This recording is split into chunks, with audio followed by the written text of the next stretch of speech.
All right, good morning, everyone. Welcome to the Market Prep. I hope you guys are having an amazing morning. Hopefully, you guys had an incredible day yesterday. Good morning to Eamon and Peter. How are you guys today? Great. Good morning. I think we need to get Eamon a step stool. Eamon, you're kind of low, man. Yeah, why am I low? All right. Hold on. Let's drop down to where Eamon is. That's better, right? Okay, yeah, look at this. There. We'll just drop down to Eamon's level. We'll balance it out. So there you go, man. We'll anyway, good morning. Here. Good morning, everybody. I hope you're having a good morning. I had an interesting night last night, in that I was watching some hockey.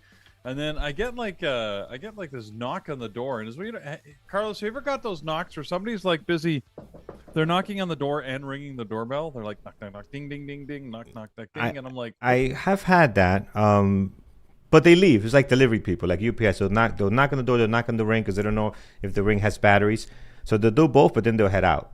I never had somebody do that and actually stand there. Yeah, they wait for me. Did and stood there, and then they're like, it's hey, weird. I got this,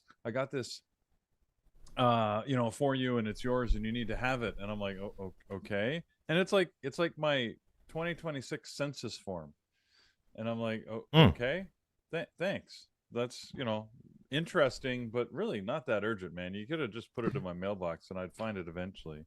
I think they were like nervous because on the census form. So it's time for the Canadian census. So for any Canadians out there, if you're getting the census form, fill it out, civic duty. But it also says completion of the census questionnaire is required by law. And I'm like, really? What are you going to do? I mean, there have been cases of the government taking people to court because they absolutely refuse to fill out the census. It is a legal requirement that you fill it out. But I'm like, I'll get to it. Don't worry. Anyway, yeah. I think the person was all panicked because they got it by accident, and they were like, I'm gonna go to jail. I'm like, calm down, neighbor. You'll be fine. Anyway, so yeah, there you go. That was interesting evening last night. So. It sure is, man. How about for you, Eamon? How are things today? Well, everything is good. Good weather. Yeah, is it good weather? Day. There's no snow on the ground? No snow, nothing. It's really warm today. I think 20 degrees for the first time in a while. Feel sad to be sitting here instead of out there, but it's okay. We'll do it for 1 hour and then I'll go out. Yeah. Good to be back, friends. I'm up on my seat back the way it was. Eamon, sorry, you'll have to figure out your situation a little bit later. But yeah, because I'm like, I can't type like this to my friends over on YouTube and X, so I need to fix that. Change the camera. Don't change the scene. Yeah. Exactly. I just need to put it a little bit lower, but I'm afraid I'm going to mess up with the angle and everything. No, so don't do it now. Yeah. Exactly. We'll do this later after hours. Thank you guys for the comments. So yeah, I am perfectly fine. There was nothing wrong with me. I think there was some miscommunication. My son was the one that was sick because I got a couple of messages. Oh man, I hope you're feeling better. I'm like, I'm great. I'm great. That's my fault. I thought you were sick. I told everybody you were sick. So no. I'm good, guys. So my son was the one that was having a hard time Sunday evening into Monday morning. Had to miss school, so I had to actually stay with him. But I was here. I was watching you guys comment. I was watching the show. I didn't want to comment because it's very distracting when somebody's doing a show and then you got the host commenting. You don't want to distract the show. But I was here with you guys in comments and watching the markets a little bit as I was taking care of my son. So as a parent, though, Carlos, it's often worse. Yeah. I mean, you'd almost rather you were sick, right? Like when your kid's suffering, you're like, you know what? I'd take it if I could, but sometimes because they're so helpless. Yeah, just gotta watch him. Can't do anything. And man, it was a rough night on Sunday. So into Monday. But friends, we're here. A quick look at our gap before we get into everything in our show here. It is going to be some stuff in the green and a little bit in the red. And again, this market continues to hit all-time highs, as you see here, with AI leading the story, leading the catalyst here of this overall market. Earnings, of course, we've seen a couple of those in play today. Is it AMD's coming up, right? Do I have that correct, friends? I overheard that on the radio this morning. Is that coming up this week? Or did I miss that? On AMD. AMD's earnings today. Is it there today? I'm on mute. Sorry. Today. Yeah, it's coming up after the close today. We got the earnings calendar there, Carlos. And as you can see, it's probably the big one for the whole week. There's a couple of other things that have earnings. We got some earnings this morning to talk about. But yeah, I think AMD is the big one for this week. That being said, Palantir made a splash last night. We're certainly going to talk about that this morning. Yeah, but for the week, I think AMD is probably the heavyweight. Yeah. All right, I see. Oh, you guys confirming. I saw over on YouTube. So excellent. So we'll see what's going on there. But again, AI semis just has been the overall story, just dragging this market higher and higher. All right, let's get into it, friends. Let's look at yesterday's, which this will be important for me because I missed out on yesterday. So Monday in 60 seconds. Eamon, let us know what took place. All right, so yeah, let's quickly break down what happened yesterday. First of all, markets closed lower across the board. S&P dropped, I think, around 0.5%, not a big drop, and Nasdaq somewhere around 1%. And the Dow, actually Nasdaq also somewhere around 0.5%. The Dow dropped over 1% slightly. But the main story was geopolitics. Iran attacked UAE with drones and missiles. I think that effectively ended the ceasefire. They denied it, but I don't know if it's not them, then who else, right? That pushed oil higher. I think Brent closed around $114. So risk came back into the market quickly, and that's what pressured equities. We've had a huge sell-off yesterday on a lot of stocks. Good reversal by the end of the day, but still closed lower. Now, on the positive side, we had big earnings driver. Palantir reported yesterday. They had strong results, they beat expectations, and they raised the full year guidance. They're dropping right now, which is a little bit confusing. I mean, good guidance, beating expectations, strong results, but selling off during after hours in the pre-market. I think it could be an interesting stock to watch today for a quick recovery because technicals and fundamentals are there. Anyway, AI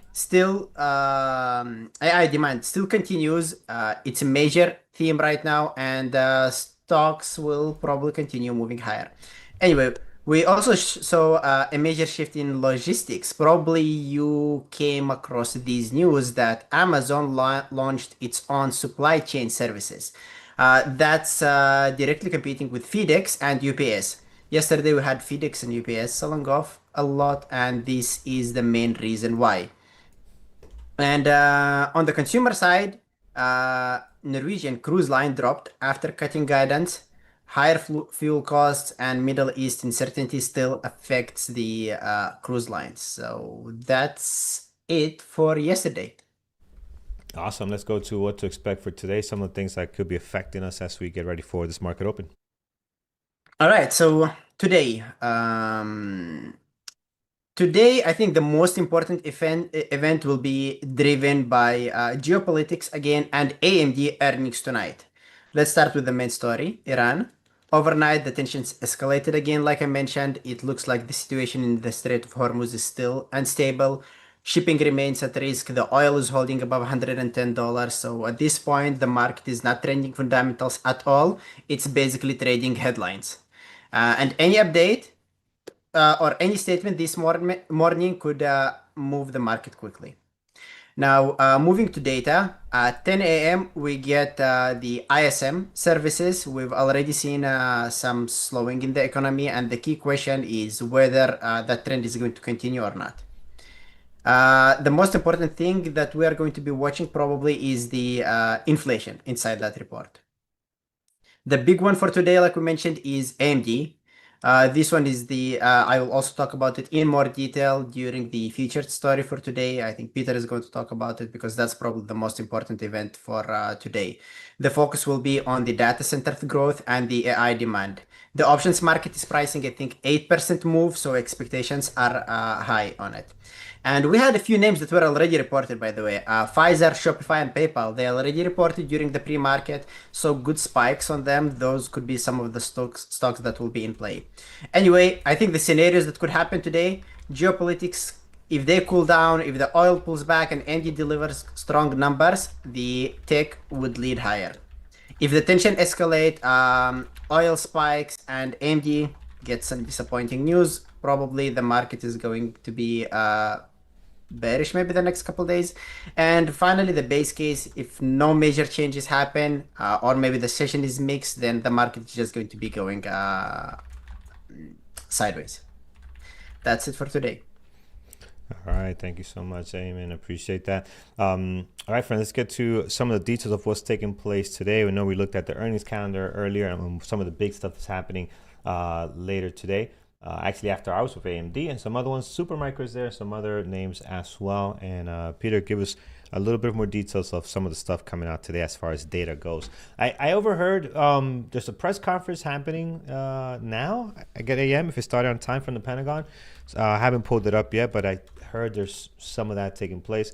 We'll see what comes out of it, especially with some of the stuff that's been happening, Peter. There's attacks taking place last night that I saw have restarted. So the ceasefire clearly not a ceasing as we would expect. So we'll see how that affects things as we go here. As Eamon pointed out, there was some damage done in the UAE as they were suffered some attacks. Yeah, and of course, well, what's interesting is that people are denying responsibility where before everybody was so eager to take responsibility. So, just more confusion.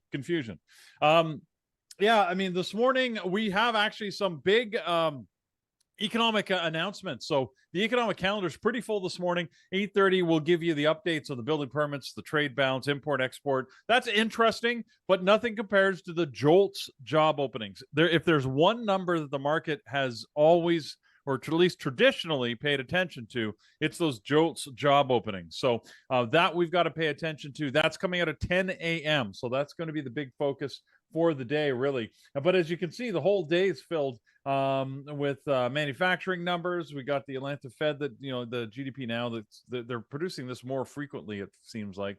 So, I think they're just trying to keep stable perception on inflation. So that's that. But I mean, the big number's 10 a.m. So you got to know that, because if you're in a trade right at 10, that JOLTS job opening could either move it in your favor or spike it against you. So just be aware of that. We'll keep on top of that. We'll make sure we'll give you a heads up when that's coming. Speaking of things spiking, PLTR moving right now. If anybody's trading that, it's doing some pre-market magic here, as it's still red at the moment, but it's trying hard to claw its way back into the green. So we'll talk about PLTR when we get to the gap down list. But it is very interesting how, anyways, it's a great example of sometimes you just can't please the market, right? We're seeing more of that on earnings, where things are just priced to perfection. You might have heard us use that term in the past. Essentially, it means leading into earnings. It's had seen such a run up. The price has gone up so high. I mean, what could they possibly say at earnings that would make it go higher? But, that's not always the case. I mean, look at SanDisk, for example. You would have thought SanDisk was overvalued, and SanDisk said, hey, man, hold my beer. And look at it now, $1,280. Carlos, you leave for a day, look what happens. This unbelievable. No kidding. This one and MU too. I was looking at MU and I mean, where someone commenting in chat, where's MU going? I pull up MU, and it's MU is 607.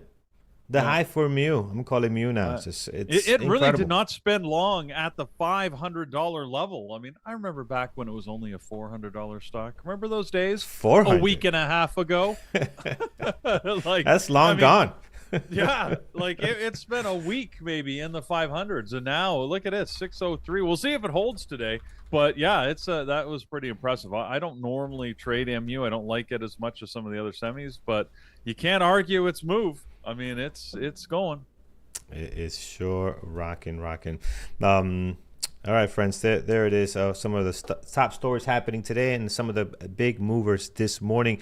Let's hop into our gap list. It's brought to you by TradingTerminal.com. You can always head over there, TradingTerminal.com. Get tools just like this one, scanners, market atlas, simulators, everything a trader needs to get started in trading. So definitely check that out. All right, let's start over here, friends. VRDN, first one on deck this morning, leading the way. And look at the action here. We are up 34% at 18 and then 18 at the moment. But man, as high as 25. So big pop to 25, coming back down here. Usually this type of activity I expect from like a 2.5 million shares float. Guys, it's not the case here. This is a 69 million shares flow, so a lot higher than I would expect of something moving like this. So might be usually when I get this action, Peter, might be some kind of news clearly driving this higher. Hopefully it is. Yeah, this is why is, it's funny. I see this and I immediately think Verdun, and when I think of Verdun, I think of The Edge of Tomorrow. I love that movie. But anyways, if that reference means nothing, you don't watch a lot of sci-fi movies. But anyways, all right. But this is actually a company called Viridian, which is a biotech. They actually had positive phase 3 trial results for something called Elegrobart, which is for a treatment for thyroid eye disease. So good news on that. That's what's moving them higher. Just be careful. As always, when you get these, it's not technically a low float with 93 million shares in the float. However, it's probably going to trade like one today. I mean, look at this price action. It's at $18 right now, having come down in the last 6 minutes from a spike up to as high as 25. So yeah, low float price action going on there. Yeah, it sure is, man. Very, very active. Don't know if it's going to be tradable. I might put it as a popcorn ticker. We'll see. We'll come back to it. But right now, it's just very, very active. It might be over. It got halted a couple of times here. Looks like maybe on news. So yeah, just be careful on that one. All right, let's see another one here that's also up quite a bit. CYTK is the next one. This is up 23%. Does not look very active. 2.2 million shares traded, but it popped up and just went sideways. It hasn't done much since. A crazy range today. Look at this daily range. Low of the pre-market, 58. The high to 93, hanging out at 81. I mean, this is wild. Another one that's, man, we got some, is this float correct? I mean, we got some higher floats trading wild.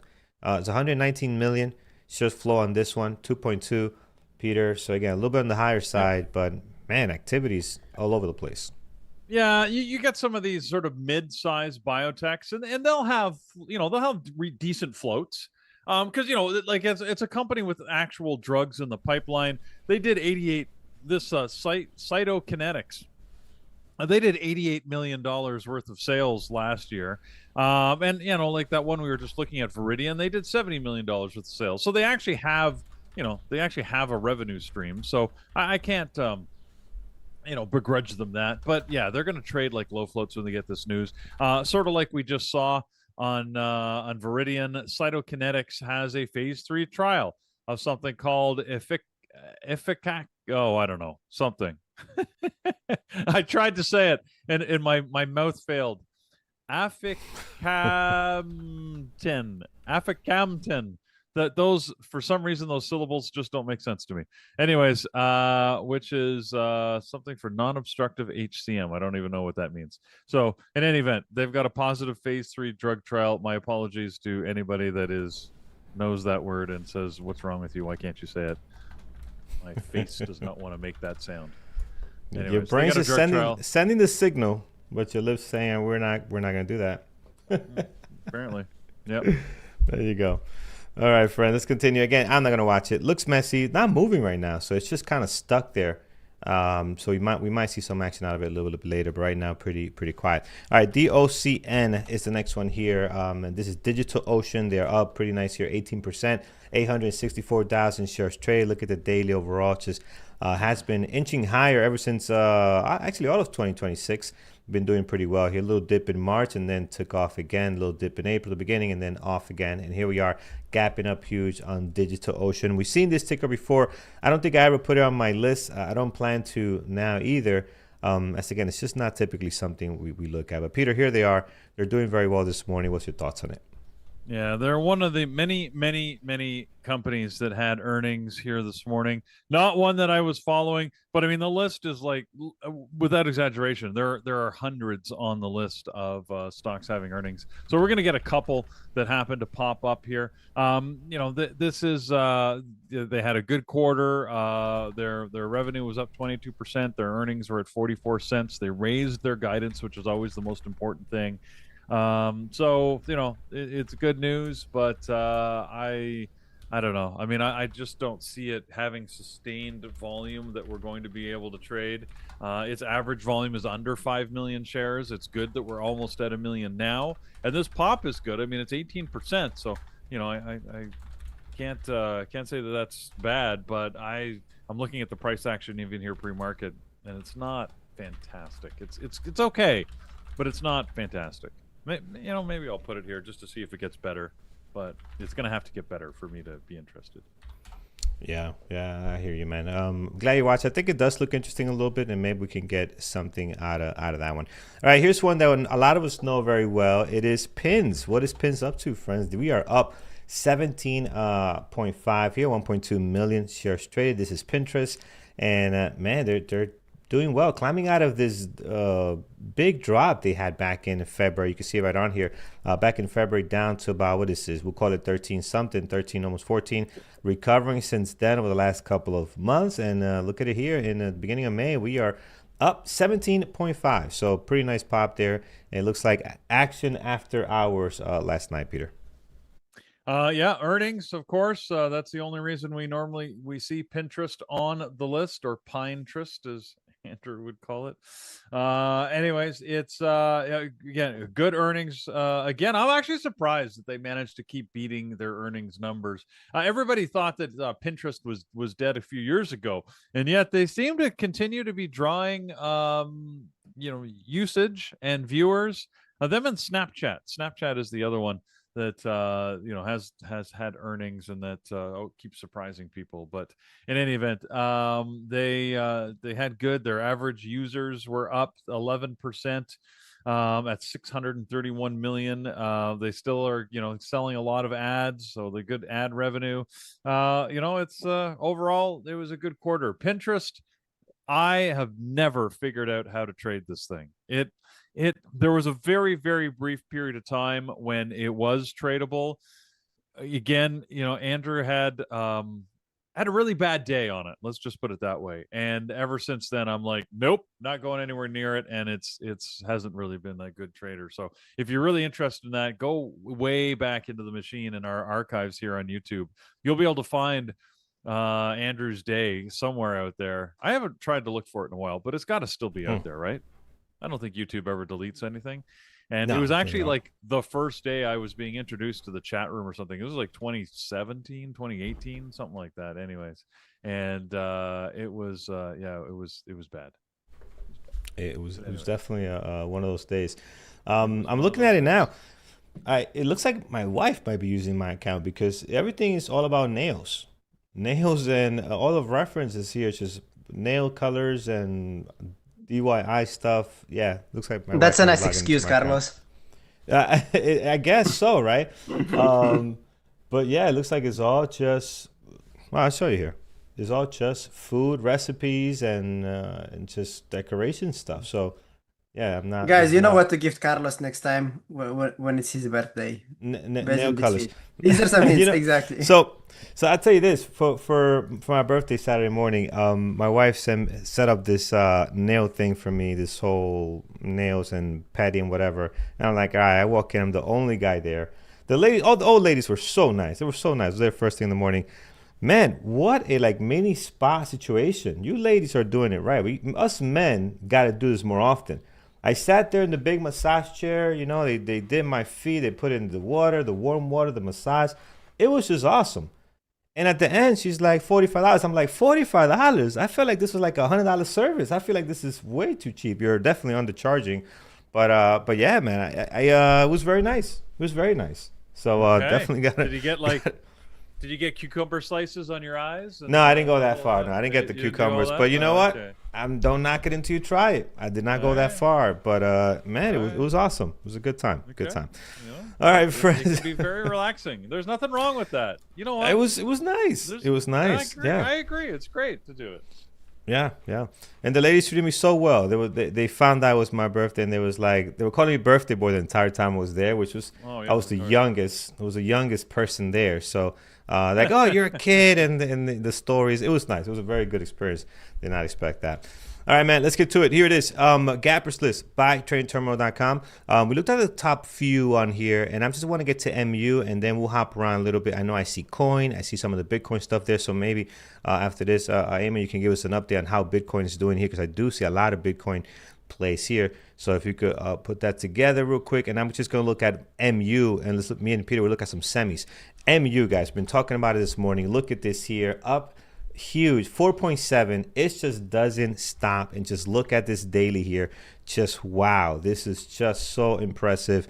And it just continues and continues. So as high as 607 this morning, I believe that is your all-time highs. Yes, it is. All-time high 607 and up 4.7 with some volume this morning of 2.2. So as it gets higher in price, Peter, here, it becomes a little more difficult to trade, right? The volume gets a little bit lighter. The price action gets a little bit squirrely. And the spread also becomes wider. We're not used to that at MU, right? So what used to be back then a $40, 100 and change dollar stock, now it's 603. So I'll be watching it because I like it. What's your thoughts on it? And will you be watching it this morning? So yeah, I think we have to keep an eye on it. One of the things I've learned out of trading for so long is never, if you ever find yourself uttering the statement, well, it just can't go any higher, right? You're in trouble. And I'm a short bias trader, so I used to fall into that trap where I'm like, well, look at it, $600. It just can't possibly go any higher. I'll tell you right now, you're wrong. Just full stop, you're wrong. There's very few things I would say are 100% in trading. That statement is wrong. Yes, it can go higher. Now, will it? I have no clue. But to think it's just it doesn't make any sense. It's $600. It can't go any higher. Like I tell you, like go on vacation for a week, come back, this thing could be $1,000. Like there is no upward limit to where it can go, and we've seen way too many stocks that just go crazy. Now, the other thing what I find fascinating is the market, or at least market analysts, are starting to change their language. And they're starting to look at valuation, which that is the nasty F word, right? So fundamentals. Fundamentals. Fundamentals. They're looking at fundamentals again. There's times when fundamentals, nobody cares in the market. I find it interesting that a number of the analyst reports recently are starting to focus back on fundamentals. So when they do that, the first thing I look at is normally PE, right? Price earning ratio. This shows you sort of the relative price to how much money they're actually making. Micron right now sits at a PE ratio of 27, which by a traditional measure, right, would be like overvalued. Like it's just one of those things where a traditional brick and mortar business, that would be considered fairly high. However, this is tech, and for tech it doesn't matter. NVIDIA's PE is 40, right? So, just to give you an idea, SanDisk, which has gone crazy in price, is at 43. So Micron is technically not overvalued if you're going to compare it to some of the other tech companies that have gone crazy. In fact, it could almost double in price, and its price earnings would still only be low 50s. For if you want comparison, Tesla PE 358. 358. Like that's a ridiculous number by any measure. And it's been holding out there for a long time, and we know that Tesla is not at its all-time high. It's at a decent price, but certainly well off the highs. So anyways, it just sometimes you got to keep these things in perspective. Does it feel like Micron is like way high? You bet. Can it go higher? Absolutely. So yeah, Carlos, I mean, there's no news on this today. There's nothing that's particularly driving it. I think it's just general enthusiasm in the market. I mean, they did say that they are they're expecting some very positive things to come forward, but they've already said that, right? They've already provided their guidance. I think after SanDisk's expectations, this sector is there. People are feeling bullish, so it's going to be up to AMD tonight to continue the good, the good feeling, the good news sentiment. We see what their earnings are going to say, but for the moment, yeah, Micron, you bet it can go anywhere it wants. Yeah, absolutely. All right, let's take a look here at some of the stuff when it comes to crypto, because I do see they're trading a lot higher, a lot of stuff on crypto, and man, Eamon just sent me a quick snapshot. That was fast, brother. So here it is, what Eamon put together when it comes to anything crypto. for you, Carlos. Let's see what we got going on here, man. All right, so regarding crypto, let me just pull up this slide on my screen to be updated. So Bitcoin is holding around 80,500 today after breaking above $80,000 earlier this morning. And honestly, this is the highest level we've seen since, I think, early February. Ethereum is above 2,300 and Solana and XRP are kind of steady. I do not keep an eye on these ones quite often, but I know traders pay attention to these for mainly. Now, the real story here is not just the price, it's the behavior. Bitcoin is showing something interesting. Despite the geopolitical escalation and the market selling off yesterday, Bitcoin held its gains. The Dow dropped over 500 points, but Bitcoin stayed above $80,000, and that's not typical risk of behavior. The reason here is that US spot ETFs, they saw about $530 million of inflows yesterday. That's 3 days in a row of buyers stepping in. Institutions are not selling here, they're adding. And in terms of levels, I think that this week for Bitcoin is going to be important. If Bitcoin can hold and close above $82,000, I mean, more or less, that's likely a break of the range and we might see a second leg to the upside. If it holds below 81 or $80,000, then we might see a small correction or pull back to $75,000. There are also some other catalysts that are in play for crypto. The first thing is regulation. The Clarity Act. This could move forward in the Senate, which would be a major step for institutional adoption.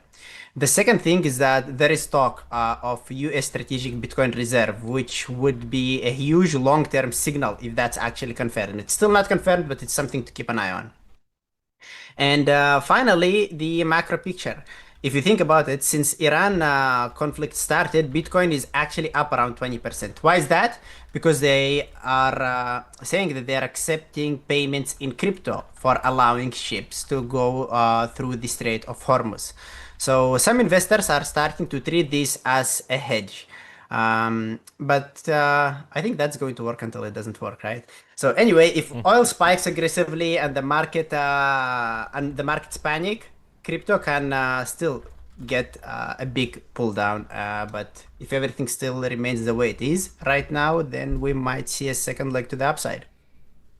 All right, awesome, yeah. And we're seeing some of these tickers here in our gappers list as well, moving higher this morning. You got Coin, you got MSTR. Hood tends to move with the whole crypto news, but you got a few on here that this morning are doing very well. So for me personally, I have not really traded any of these. I know Marit today's up as well. I know Coin is up. Pick your favorites. I'm probably going to not watch them. MSTR is doing pretty well. Look at MSTR here. We are up this morning 3.3, and their daily also has been very nice. Look at their daily here, the way they've been moving over the last couple of weeks since April, beginning of April. That is actually not bad. So maybe MSTR could be one that you put on deck. But if I'm looking at some of the intraday action, again, it looks a little bit messy, so they're moving higher, but not a clean intraday activity. So I'm gonna skip on them for now, but again, they are in play. I can see them here building up nicely on our list. And Eamon, thank you for that little recap. There's Clean Spark also on there. So there's a bunch this morning that are on deck. So maybe we'll look at those a little bit later. All right, we'll stop here. Peter, anything you like from the gap up this morning that we haven't covered?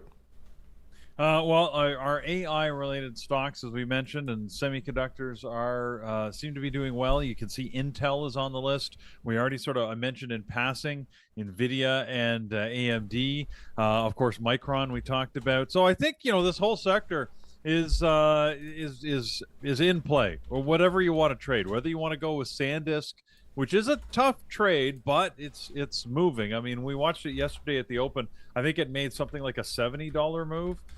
So while the spread is super high, you can afford a couple dollar spread when you're expecting a $50 or $70 move. So that's just the way this stock has been going recently. So I think it helps this sector that OpenAI, which is not publicly traded, but if you remember last week, there was the news that OpenAI was missing some of its targets and that users were down. Over the weekend, Sam Altman, the CEO of OpenAI, who is, in my opinion, a little bit of a shyster. Just take a look at some of his past companies and how they conducted themselves. But hey, look, he's certainly got hundreds of millions of dollars of investment, billions of dollars of investment in aggregate from a lot of very influential people who have made a lot of money out there, and a lot of large corporations, right? He's at the center of this whole AI boom. And he says absolutely not, that is incorrect, and that we're outperforming expectations. And we are facing, in his words, a vertical wall of demand for its products, and says that basically they just can't keep up with demand, adding more capacity and servers so people can access OpenAI. Feels like the bluster of someone who's trying to make sure they continue to support their stock a little bit. But again, it's just my opinion. But it doesn't matter. It matters what the effect is on the market. And so far, the market seems to be lapping it up. So let's go. Yeah. Peter, we got some data that came out. And after this, we'll hand it off in the chat room to our good buddy, Jared, for engineering the markets. He'll be taking over in just a second here. But what do we have going on as far as data?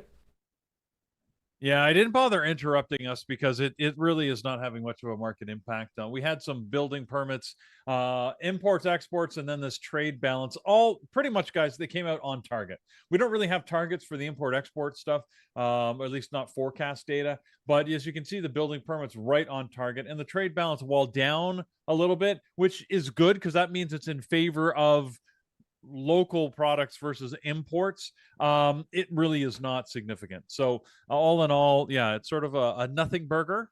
And the market has treated it appropriately, has had almost no reaction since that data came out. So again, 10 o'clock, guys, 10 o'clock, the JOLTS job openings. That's the big number I'm looking for. 6.86 million is the forecast. We got to see where it comes out, right? Higher job openings would be considered a good thing. That means companies are hiring. A significantly lower job openings could have the market a little bit nervous, but we'll see. Again, traditionally, this is what the market pays attention to. In these days, you just never know. So yeah, absolutely. We'll find out together. Actually, I think I remember, now that I don't see Jared on, that Jared is actually, I think, taking some time off this morning. So we'll continue here with the pre-market prep straight through until Brian and Andrew come on so they can disconnect whenever they're ready. But yeah, we'll continue right on here. All right, friends. All right, let's take a look at some of the stuff that's... Go ahead, Peter. No, Brian's on a plane here this morning, so it's going to be Andrew who's doing the live trading this morning. There you go. Awesome. And he's still up in the mountains, I believe, right? He's doing some climbing as well. So he's in Nepal anyways. I don't think he's made it onto the mountain yet, but as far as I know, he's sitting in Kathmandu. So awesome. All right. So good. All right, perfect, friends. Before we get to the gap down, brought to you by TradingTerminal.com, let's take a look at some of our stories here. Eamon, I know you have some of the feature story, the social pulse. We'll do that, and then we'll jump into our gap down list, which is pretty short this morning. Not a whole lot here, but we got some names I think are worth looking at. I don't see a PLTR, Peter. PLTR is like in the middle, I guess, of gap down and what's the situation? Well, yeah, because it's been rising here. It's gapping down by less than 2% right now. So, but yeah, we're definitely going to talk about it as we get to the gap down list. Okay, absolutely. All right, Eamon, what's going on with some of the social stuff that is leading or affecting our markets today? Yeah, so we have a few debates that are going on the socials during these last 2 days. On the bearish side, the story is pretty much straightforward. The ceasefire is effectively over. We've had the biggest escalation in weeks. Oil spiked sharply, and now both major shipping routes in the region are under pressure. That's important because this isn't just headlines anymore. Like we said, it directly impacts the energy prices, the global trade, and inflation. So from that perspective, the risk has clearly increased. At the same time, the bullish side hasn't changed a lot. Earnings this season have been strong. We are seeing solid growth. Analysts are actually raising estimates. There are still calls for the S&P to move higher into the rest of the year. So fundamentally, the market still has strong base. Now, here's where it gets interesting. Even with the geopolitical story, you are getting mixed signals. Yes, there is escalation, but there are also ongoing talks, right? So the same situation can quickly shift from bearish market to bullish market depending on the next headline. And we've seen a lot of these within the last couple weeks. That's why you are seeing this hesitation in price. And that brings us to the real focus today. Because traders aren't reacting to what happened, traders usually position for what comes next, right? So first is the situation in the Middle East. Is it going to get worse or will it stabilize? That's going to determine whether oil continues to go higher or it's going to pull back. The second thing is AMD reports tonight. I mean, after a strong run, the question is whether it can deliver enough to justify that move. AMD ran a lot. If I'm not wrong, it ran 4 times more than than NVDA did, and NVDA is considered to be the leading company in this sector. And finally, we have these ISM services at 10 a.m. If inflation shows up there the same way it did in manufacturing, that will change a lot, and the macro picture could also change. That's it for the social pulse. All right, excellent. We're actually going to be talking about some of these you have here in our feature story now with AMD. Obviously, we spoke a little bit about that. Peter's going to talk about PLTR a bit as well as we're seeing it move. So you got some of the feature stories here. Let's cover those, and then we'll look at what's gapping down. Starting with PLTR, I think that's a big one for today. We love the way it trades, so we'll definitely have it on the list. I'm going to add it right now, actually. Yeah, and I mentioned PLTR, and I mentioned the valuation earlier. We're talking about PE ratios specifically because this is what analysts are pointing to as their level of concern. Record earnings, right? PLTR, like let's not beat around the bush on that. They did fantastic. They delivered numbers, huge growth. They delivered fantastic outcomes. However, the market is saying not enough because they're concerned that it's overvalued, which is interesting, right? That I love how the market just chooses to ignore the fundamentals until they don't. And then they're like, but wait a second, your PE is 164. 164. So remember those numbers I gave you? What is NVIDIA's? 40. What is SanDisk that's had the big rise? 43. So yeah, PLTR is 4 times that at 164. There's no question. It seems like a ridiculously high number. But look at the daily chart. We were higher and they didn't seem to mind that. So it's suddenly like now they're paying attention. What about when it was $200 a share, right? That was like a what is that? It was like a, I don't know, a 30% premium over where it is right now. 40%, and everybody was like, well, that was okay, but now suddenly it's overvalued when earnings come out. So it's all you can do is face it with amusement as traders. Just admit that it gives us trading opportunity, right? Because it creates volatility, it keeps stocks moving, and that's all I can hope for. So all right, you know what, have your concerns, do whatever you want. Again, you guys probably know by now how I feel about analysts. I mean, I just think it's a ridiculous profession where they're make stuff up to fit whatever narrative they're trying to sell to their clients at the end of the day. If you're an analyst out there, feel free to be angry with me. But frankly, most of what is said by the analysts, I totally ignore because it's largely irrelevant. Interesting how it does move the stock market. So I have to know, because it can make stocks move, but is it actually relevant to what a company is doing? In my opinion, none whatsoever. No bearing on company performance. They just create a narrative, and that's what they're going with because they're trying to push a stock price in a direction. Again, Peter's opinion, feel free to disagree if you like, but you're not convincing me yet otherwise. But it's in play. Am I watching it? Absolutely. Abso-freaking-lutely. I mean, PLTR, when you have this massive earnings and it's down like this pre-market after having been up, by the way, after hours yesterday, I'm going to keep an eye on it. I don't know what the heck it's going to do, but I'm going to watch it. And if there's a trading opportunity, I'll try and jump on it. Yeah. Yep, absolutely. I have it here on my list as well, friends. I'm going to add it on there. PLTR, MU so far on the primary list. All right, let's continue here. Next is going to be WGS. So WGS leading the gap down list, down 44%. Ouch. 524,000 shares traded. It is a lower flow stock at 25 million, so probably I'm not going to watch it. We do have shares for sure, plenty, 450,000, so plenty of shares for sure if you do like this one with Interactive Brokers. And yeah, here it is, man, down nicely this morning. Peter, not sure what's driving it lower. Who's getting fired this morning when you're down 43%? I don't know if it's the CEO or maybe somebody in finance. We'll see who blames who. But yeah, they basically missed their numbers. Their revenue was lower than anticipated at only 102 million. Their net loss was a little bit bigger than expected at 8.2 million.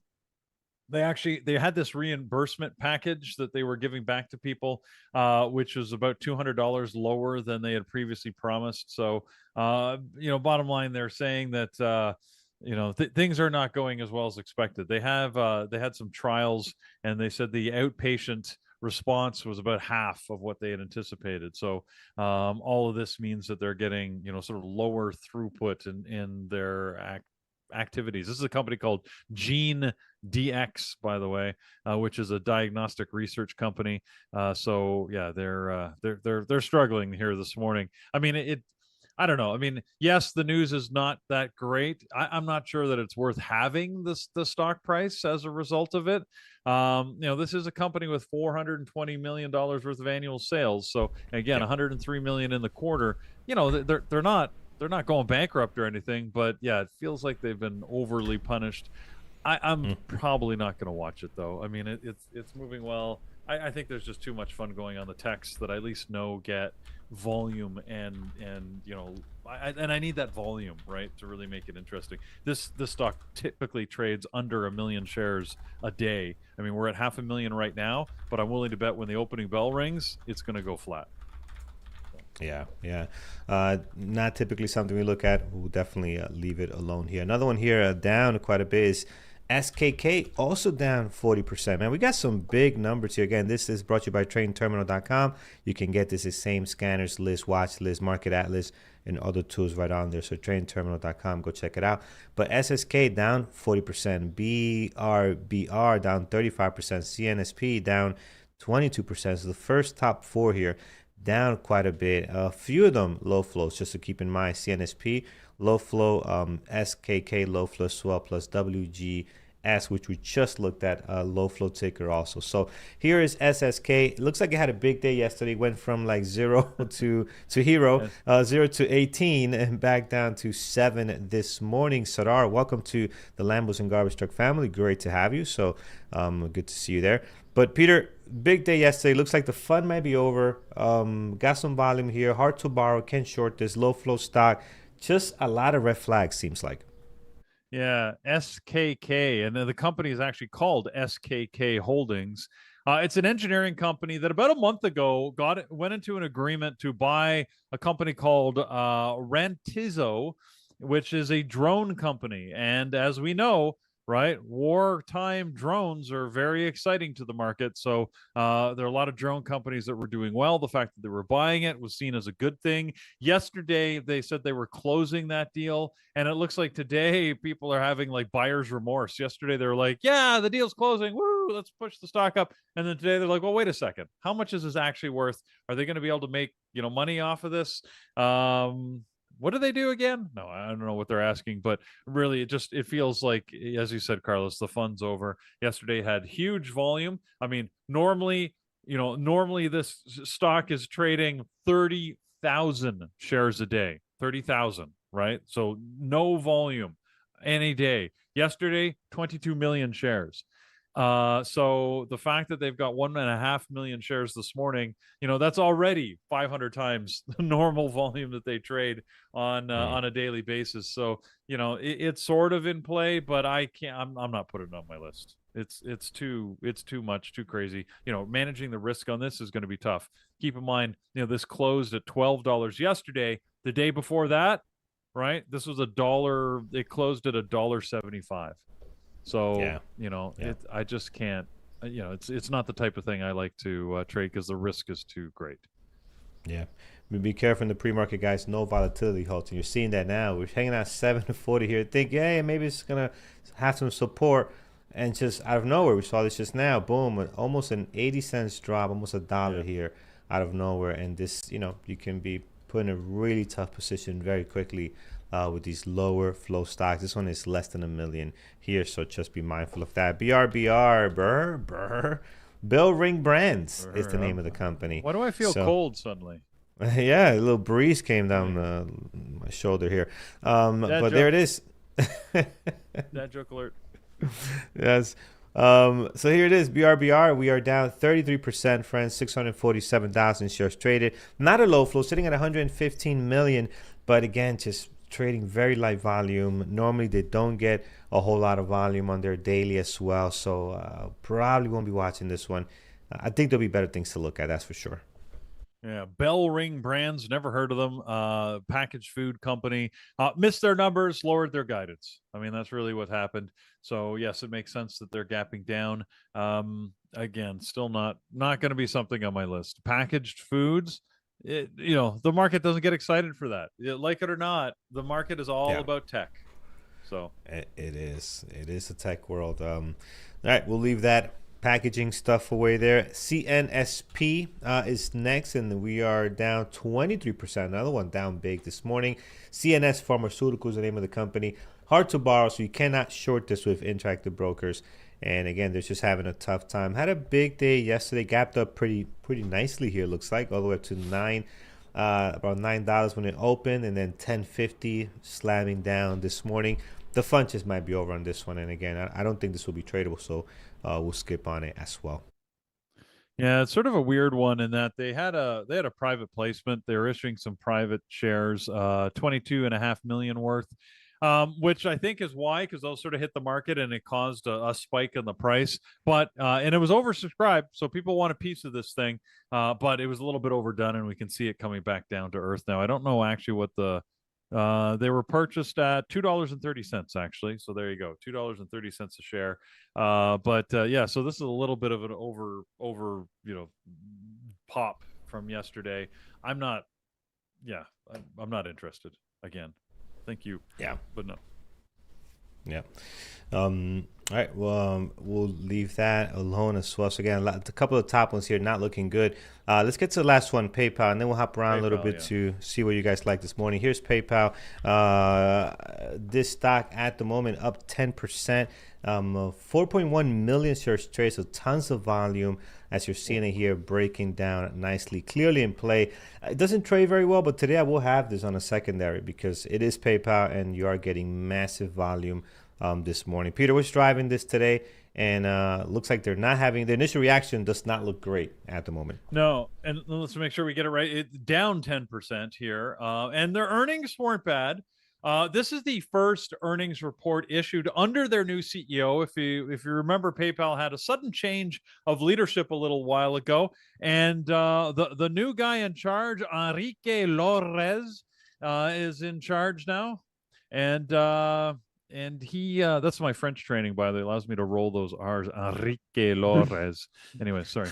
But he's in charge, and he issued a decent earnings report. What people are a little concerned about is he said we feel that we're a little bloated and we need to cut about $1.5 billion worth of cost.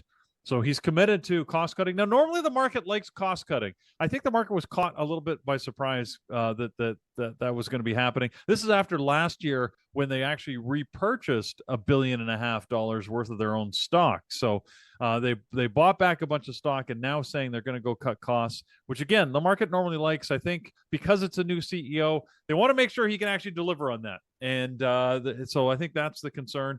And again, I find this is why we ignore fundamentals normally. This is why I was this morning. I've been talking about it a lot because I find it fascinating that it's an argument for why Palantir is dropping. So PayPal is dropping because they're concerned about his ability to deliver on cost cutting despite having good numbers. What is their PE? Remember what PLTR's PE was that I mentioned to you? 164. NVIDIA's at 40. Where do you think PayPal is? 9. Like, that's a very modest number. They should be technically, I suppose, based on that ratio, their stock price should be not $50 or $45. It should be $145. At least that would put them in the range of the PEs of some of the other companies out there. So, I suppose you could say this thing is significantly undervalued. I mean, if you go to this is like a bricks and mortar business. I mean, heck, McDonald's has a higher, PE at 23 than PayPal does. So, anyways, who knows? It's just this is why I feel that they just make things up. They make it all up. Anyways. Gotcha. All right, friends. That is what we have. Peter, anything else you like on the gap down that we have not talked about? And then we'll go to our members. Yeah, go ahead. You bet. A few things we need to focus on just from an earnings point of view. In case you're looking for the top earnings, Shopify, it was right below PayPal on the earnings list. They're down about 6%. A good volume this morning, 1 million shares traded. They didn't have a bad quarter really, but again, it's one of these things where they didn't hit it out of the park on all numbers. Their revenue was good at 3.17 million versus 3.08. However, their earnings was below the forecast by about 6 cents, delivering 27 cents a share. So that's an 18% miss on their earnings. So that's why Shopify is down this morning. We did have some other earnings that are gapping up. Pfizer is up again. Hey, Pfizer, they've got a lot of experience in managing the market and delivering to their numbers. So they basically hit their numbers in the quarter. The market just said, okay, whatever, yawn, let's move on. Pfizer's a big company. They're usually good about hitting their numbers. They reaffirmed their guidance, basically saying, yep, we're going to do what we said we're going to do. So therefore, they are gapping up, but it's on low volume as usual and not moving. What's that the much. ticker for that one? PFE. Pfizer? PFE. PFE. Yeah. And then the last one that I was looking at, again, there's so many of them on the list, but DigitalOcean, I think we mentioned it briefly earlier, DOCN are gapping up. So that's an earnings that also you may want to pay attention to. There was a whole bunch of other, Cipher mining, since we were talking about crypto before. CIFR had earnings. Interestingly, over-delivered on revenue, under-delivered on earnings. So that was a miss there. I don't know. Harley Davidson, do you like them? Anyways, HOG. I do like their ticker symbol, by the way. It's good of them to snag that one. But yeah, not much else to talk about. Anheuser-Busch, Bud, they had their earnings. They beat their numbers. People are buying beer, and the market says, okay, yeah, that's what we expect. Ferrari had earnings. Race. So a lot of good tickers here this morning. But yeah, not necessarily tradable stock. So I'm going to stick to the basics, guys. You can't go wrong, right? Paying attention to the tech stocks. We know with PLTR in play this morning, up or down. I don't know where it's going to go, but I'll be keeping an eye on it. You got NVIDIA, you got SanDisk, you got Micron, you've got all of those. So yeah, we got lots to play with here today. Yeah, we sure do, my friends. All right, before we continue here, let's get to some of our fun stories of the day. So, Eamon, give us what's taking place with one of my favorite sectors here, the fun fact of today. All right, so quick fun facts. First of all, let's go for the fact. AMD, the stock was up 74% in April alone. That's one of the best monthly performances we've ever seen from a large cap stock. To put that into perspective, I already mentioned this briefly. NVDA, which is the leader in AI chips, was up about 14% in the same month. AMD moved 5 times more than NVDA in one single month. So when we talk about expectations being high going into earnings tonight, this is why we mention it. Earnings are there, but AMD is already up so much, 74%. So we'll see how well their earnings are going to be. They need to have some good numbers to meet these expectations. The second one is Palantir. The Palantir ship, they reduced the key US Navy manufacturing approval process from 200 hours down to 15 seconds. Now think about it. That's how important AI is. 200 hours of bureaucracy down to 15 seconds. That's what AI is capable of, and that's why we are having these big runs during the last few weeks, actually. And finally, as long as they don't destroy your company, right? As long as they don't destroy your company or delete some files by mistake, right? like Like we talked about that yesterday. For anybody that missed it, right? There was a story over the weekend of a company called what were they called? Pocket OS. That they employed an AI bot that accidentally deleted their entire corporate database in 9 seconds, and then said, "Oops, I didn't really understand what you asked me to do, so I tried and I made it boo boo." I love that. You see, that's exactly it. And yeah, finally, today in history, May 5th, 1961, Alan Shepard became the first American in space. It was a short flight, I think about 15 minutes, but it came at a time when the US was behind in the space race. The Soviets had already gone first. There was pressure, uncertainty, and a lot on stake. But here is the key part. Within just few years, the US went from being behind to leading the space race, and there is an interesting parallel today. The operation name that we're hearing now, Project Freedom, that echoes the exact same idea. When things are uncertain, leaderships tend to define the outcome. So whether it's AI markets or geopolitics, momentum builds quickly and expectations build even faster. That's it for me for today, guys. Peter, Carlos, now, good. before we let you go, we can't let you go without mentioning, of course, you guys know what the date is. Yesterday, we failed to say May the 4th be with you, and now it's Cinco de Mayo. And Carlos, is we've got our data. Now, I want to know here, Carlos, on this Cinco de Mayo, are you hitting the streets with your mariachi band like this? No. No, that's not you. Your wife's not heading out to do a little flamenco dancing or anything. And, no, we're not doing this. No, that's not a thing. No, it's not a thing. All right. Well, that's unfortunate. And it is, as is pointed out in the chat room by Delfino, it is the happy convergence of Cinco de Mayo and Taco Tuesdays. So all the sort of like this is sort of a fake. All the fake Mexican holidays are happening today. Yeah. Taco Tuesdays and Cinco de Mayo. Because my understanding, if you go to, it's almost like not a thing, it's right? Not a thing. Yeah. If you go to Mexico, they're like, what? It's what day? Yeah, and that's my understanding. All our Mexican connections don't confirm anything's happening in Mexico. It's not a thing. But hey, any chance we can get some tequilas and some drinks involved, why not? There you go. So you know what? Let's culturally appropriate Spanish culture here and that's some Russian talk out there. Mexican culture. Yeah. Who are we to say this is not true? Well, yeah. Look, put on your this is like literally your some Russian vacation talk. sombrero. Go get yourself a margarita and have some tacos and enjoy. Happy Cinco de Mayo, everybody. Absolutely. Happy Cinco de Mayo for those celebrating.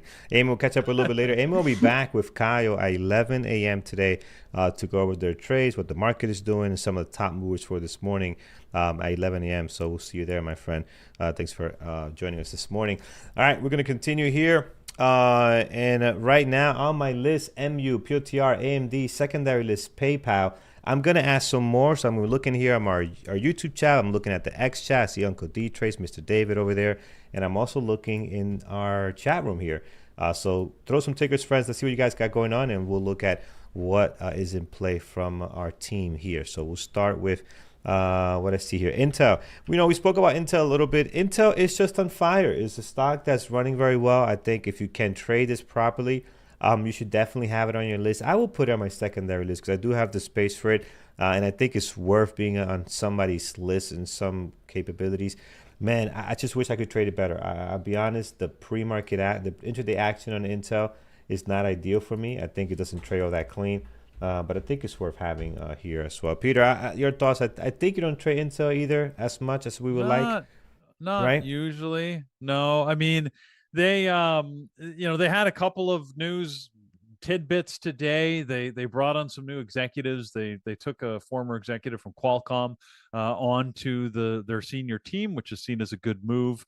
Also, apparently, Apple. They met with Apple recently in a not so secret meeting to potentially use the Intel chips as their chip supplier. I'm not sure who they're using now, but apparently that move to Intel. Of course, as soon as Apple, if they move it for their iPhone product and use your chip, that's a big sale. So no commitment, just the fact that they met is often enough to move the stock. So we'll see if they can leverage that to move higher today, get over that $100 mark.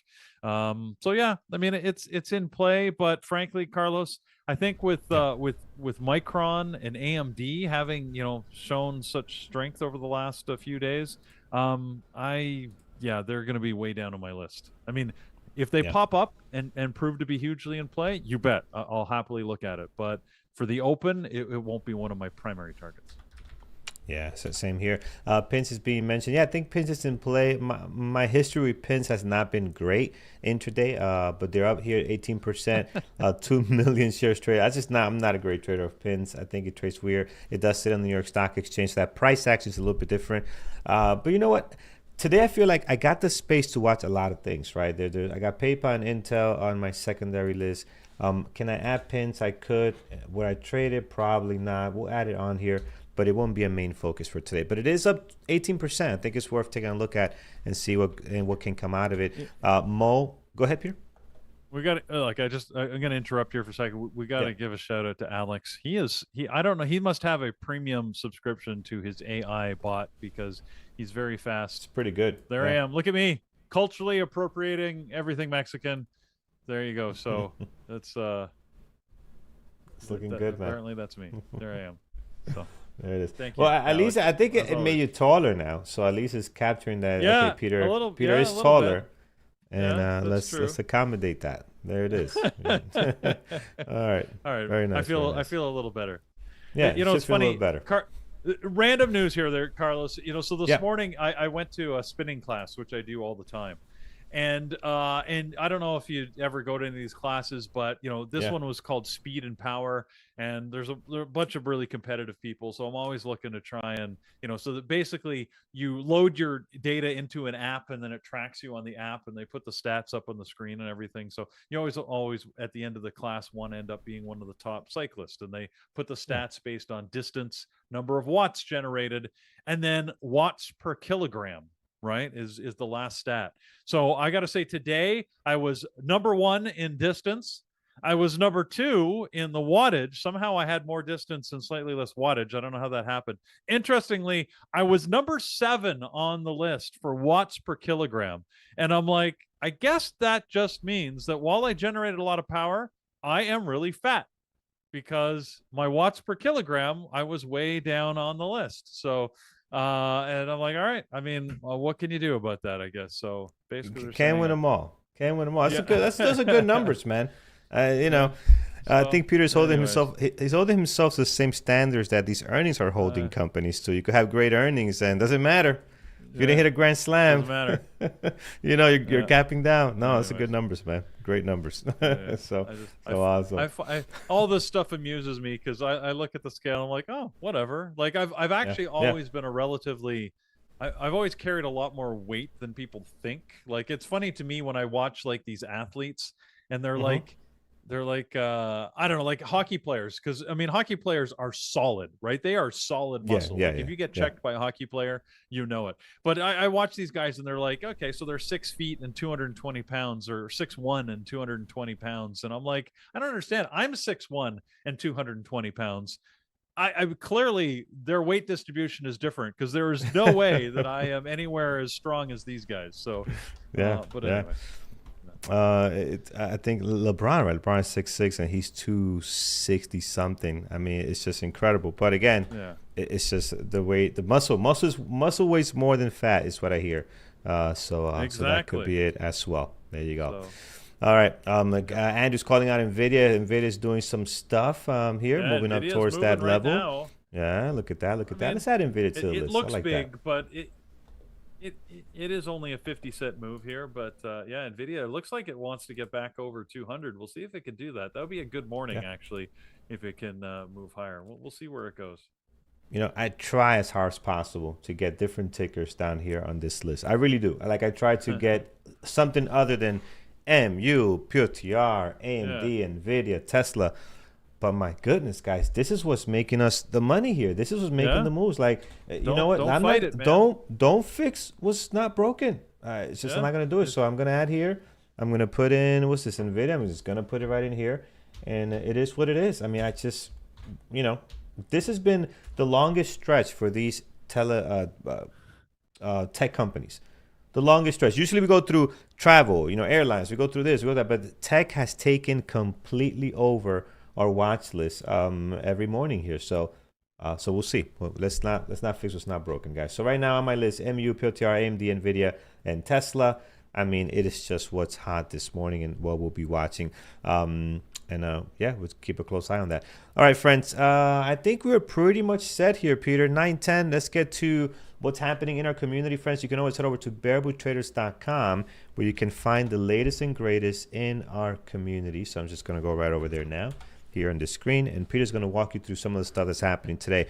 We had a great onboarding class yesterday, and I got to tell you, people are very excited, and I felt the excitement from people that are going to start thinking about opening their account once this PDT rule goes down. But, you know, it's just be careful, guys. I think that there's going to be a lot of people in for a shock when they realize how difficult it is to trade, right? Especially with like $5,000-$6,000 once the PDT rule is adjusted. So a lot of people are starting to get their email, Peter. They're starting to get their emails. I know if you're using certain brokers, you're starting to get the email of, hey, June 4th is the day where they're going to start removing some of the implications. And I guarantee you, brokers are going to do this change as soon as possible, because first is key here.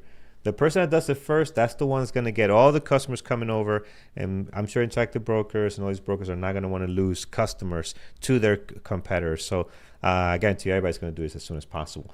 But yeah, what is wrong with your eyes here? Well, it's funny. It's funny you mentioned that, because that's exactly what I saw. If I saw me in a class, I'd be running away. You freaked out. You're on drugs? You were on drugs, man. Did you sniff something here? I got a problem, man. I really got to do something about that. Look at me. That's freaky. That's not.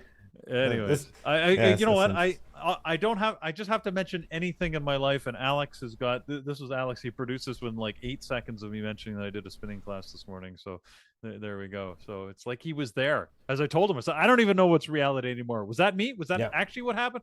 I don't know. I didn't wear a red shirt to class today, so I can tell you that was me. But there it is. So June 4th, we're getting emails. I'll pull it up here, the email that we got. So what we see here, this is from E-Trade. So E-Trade email, rules goes into effect June 4th, right? Is the effective date. So June 4th, 2026. That's for E-Trade. So if you have E-Trade account, you should be getting some of these emails. These are I don't have an E-Trade account. These are my friends. My friends are emailing already. Hey, this is happening. Sure. Hey, you know, so I already see it. Asking for a friend, right? Yeah. No, I already see it. Like, I'm telling you, it's a text. It's a text. It's a text right here. Look at that. It's a text. And they send me a screenshot. Hey, this is happening. And I'm like, oh boy, it has begun. It has begun. So there it is. Well, all right, friends. We welcome anybody that's going to be trading with a small account. Again, we're going to keep telling you. Maybe, Carlos, we need to repeat it even more. Guys, it's all about trading over the long term, right? Anybody can blow up an account.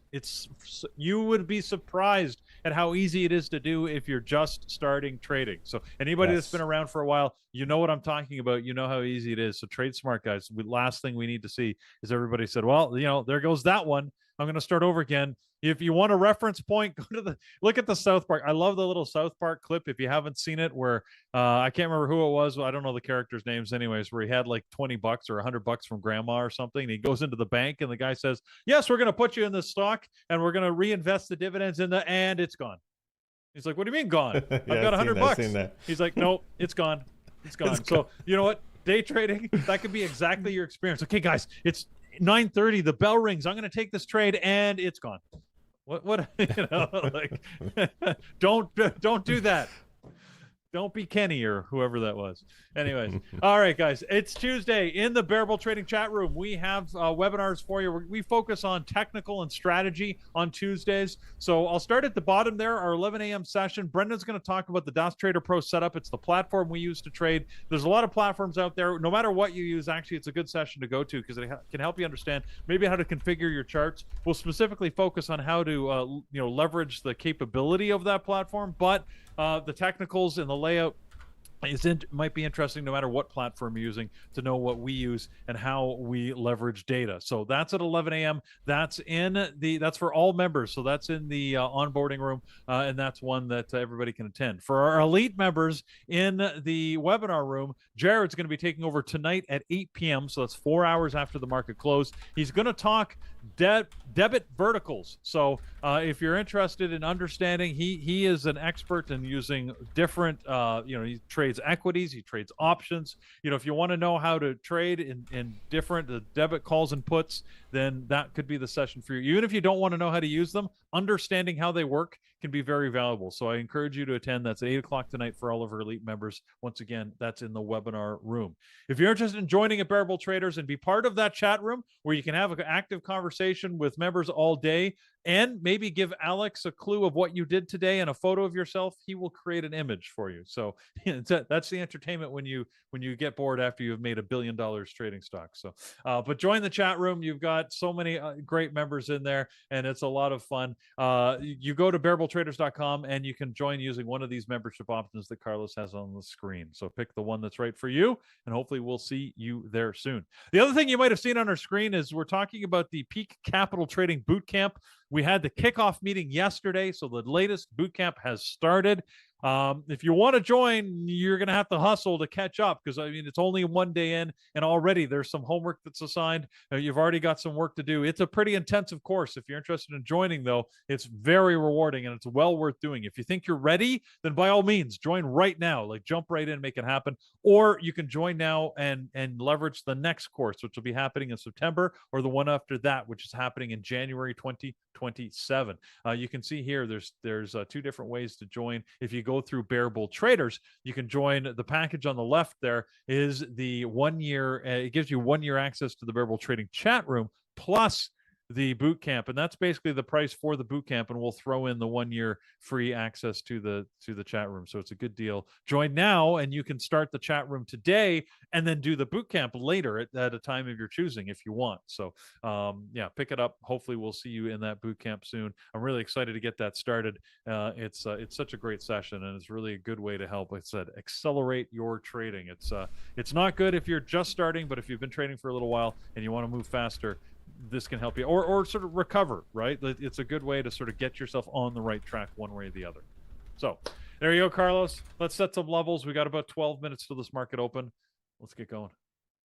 Yep, absolutely, friends. All right, let's and do maybe it here. I think Andrew, I'm not sure when Andrew, he's been active here. I know he's been watching NVIDIA, of course, and PLTR. He's been calling those out. Andrew, feel free to jump into the chat room. Take it over whenever you want. We'll just keep going here. We'll let you sort of cut us off when you're ready to go. Yep, absolutely, man. All right, we'll continue here. And friends, if you haven't done so already, hit that thumbs up over on YouTube. We really appreciate it. It helps us out a ton. So your likes are really appreciated. We're sitting at 178 likes so far. We'll love to be close to 400 if we can. Again, really helps us out. You didn't hit the like button, Peter? I just did. You reminded me. There you go. Usually I'm the one. We forget. People forget. It happens. We have 870 people watching. If we can get half of those people to hit that thumbs up, we've done a really amazing job. So thank you guys. Really appreciate all the support. And subscribe. It's more important to subscribe. Make sure you join us every morning. We're here Monday through Friday, 8 a.m. every single morning. So we don't skip unless the market is falling apart or something or closed. That's it. You see the comments here. Andrew saying he's up at 12,000 feet and his internet's a little shaky, so he's going to join just before the. He's got to save up those electrons so that he can trade the open. So save the bandwidth. Save the bandwidth. We'll keep going. Absolutely. Guys, and we'll do our levels and let's go. All right, here it is. MU. We'll start there, guys. Let's get some levels in place. MU this morning rocking up here, up to 5%. all-time highs. 607 is your all-time high being set in this pre-market here. We'll put a level on there. Above that, we don't have anything else. If you look at this daily, we are set. Low of the pre-market down at 583.32. Once you do that, you are all good to go. You know what, Peter? I love these things that people have where they'll say, hey, if you would have invested $800, $1,000, $10,000, you have this much today. But there's so many things you could have done this with. I saw a latest one where somebody said if you would have invested $100K, I think it was in Census or one of these companies that just went crazy, you have like $2 million. But you just never know, right? It's great to fantasize, but you really just never know. MU is one of them. MU is if you had a couple of $1,000 earlier last year, even this year actually, the way this is moving, you would have had a boatload, right? But you just never know which one is going to take off here. And MU, Sanders, and all these tech companies doing awesome. There it is. As we're talking about this new all-time highs being set right now, 106.07.97. It is your all-time highs here for MU. Just lovely.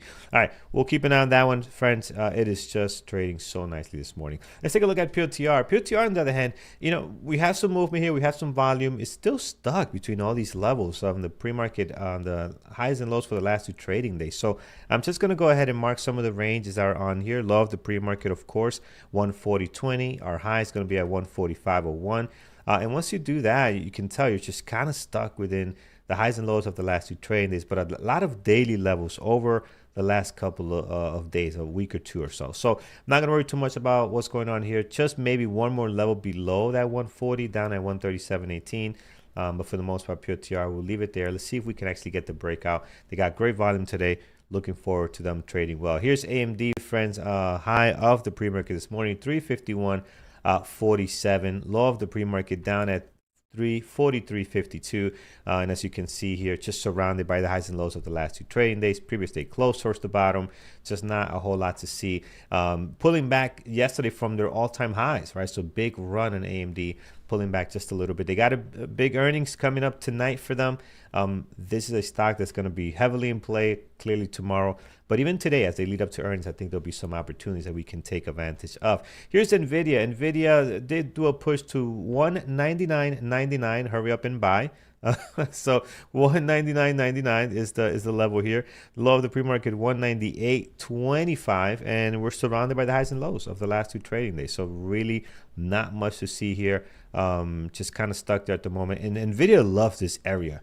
Look at this. It just loves being here. Like we spent almost a week in this area, broke out, came right back to it. And this week we just somewhat been, I mean, it's only day 2, but we've been just in this range as well. So we'll see if NVIDIA has an explosion that can actually break out of this area. But right now, stuck within that. On the other side here, it is on Tesla. We do have our high of our pre-market this morning set to 396.20.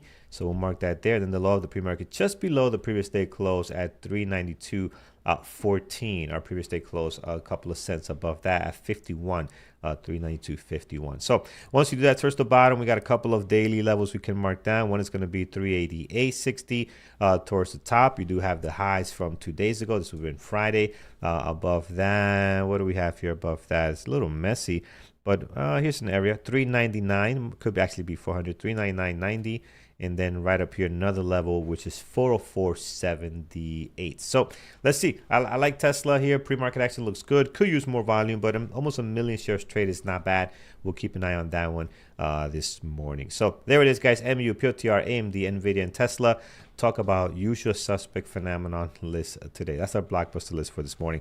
Peter, what is our team watching? I see there's plenty of tickers there with our moderators. Give us a heads up of what's going on there, and then we'll get ready for the market open. You bet. Our mods are starting to get their list in. Eamon, who was on with us earlier and will be back a little bit later, is going to be watching Meta, NVIDIA, and maybe Apple for longs. Gary is going to be keeping an eye on Tesla, Shopify, and Micron. Kyle's watching Hood, MU, Tesla, or at least the Tesla ETF TSLL, and Intel. Andrew, he says he's watching NVIDIA closely on the Atlas. He's hoping for a move over 200. So we'll see if it does. And then, of course, he's watching PLTR to see what it does. I don't blame him. He's also going to keep an eye on Hood, AMD, Tesla, and Micron. Mike is watching Micron and, of course, keeping an eye on the scanners. And yeah, that's about it. I, for myself, well, I already told you guys I'm going to be looking at PLTR for sure. I'm going to be keeping an eye on Micron. We have to. And NVIDIA, Tesla, AMD, all the usuals. Now, of course, it is Cinco de Mayo, like I mentioned. So I don't have a sombrero, but my mezcal has a sombrero. So here we go. So I'm ready to celebrate a good day later. I've got that. Yes. I've got my abomination, I'm sure people think, of a bottled tequila margarita. If you haven't had, I quite like this anyways, the Black Fly. I can put it in my little glass here later. So I'm ready to go, Carlos. I'm ready to go. I'm ready to go. And so is Andrew, as he's trading live from 12,000 feet. So live trading for 12,000 feet. There's his setup. He's got his laptop. He's got his monitors here to the side. He's got us on our pre-market show there, and also, of course, Market Atlas from TradingTerminal.com, where he can get some good level 2 visualization and information. So nice, really nice setup. This is a great setup. I loved it. I think Mike also has one of these, right, Peter? I'm not sure if you do. I got to get one where the screens just kind of fold into this nice little laptop situation. Yeah, I don't. Really nice. I've got separate screens that I love. Yeah, but you need a lot of desk space. The advantage of this is you don't need a lot of desk space, right? Because, like you said, it all sort of hangs off the laptop. You can you can have a very small footprint, and you just have those things floating out there. It's sort of cool. It is. So something for us to look into. All right, friends, we are all set to go. Let's get our situation in place here. I see Andrew's logging in, so good. I won't disconnect. Yeah, I'll disconnect because it'll probably help the bandwidth. Yeah, he's logging in already, so I'll help him here by and Andrew, if disconnecting. Well, he's already getting in there. If he goes without camera, that'll help. That'll help too. Yeah, without camera will definitely help, and there's a way for him, if he's listening, to actually turn off his own stream from the chat room too, right? So that will also help on bandwidth. So whatever he could do to help on bandwidth is going to help. All right. Excellent, friends. We are good to go. Let's get our screens ready. Well, 1 minute, 5 minute. We'll bring in Peter here towards the bottom, and we'll be ready for some live trading on the Cinco de Mayo, Taco Tuesday. All-time highs and everything. Whatever you want, there's something happening that you can celebrate for sure. Indeed. And we are set. I'm gonna bring my Market Atlas here, and I've got 3 minutes to this market open. I like NVIDIA. NVIDIA's setting up well. I don't know if it's going to pop or not, but let's see.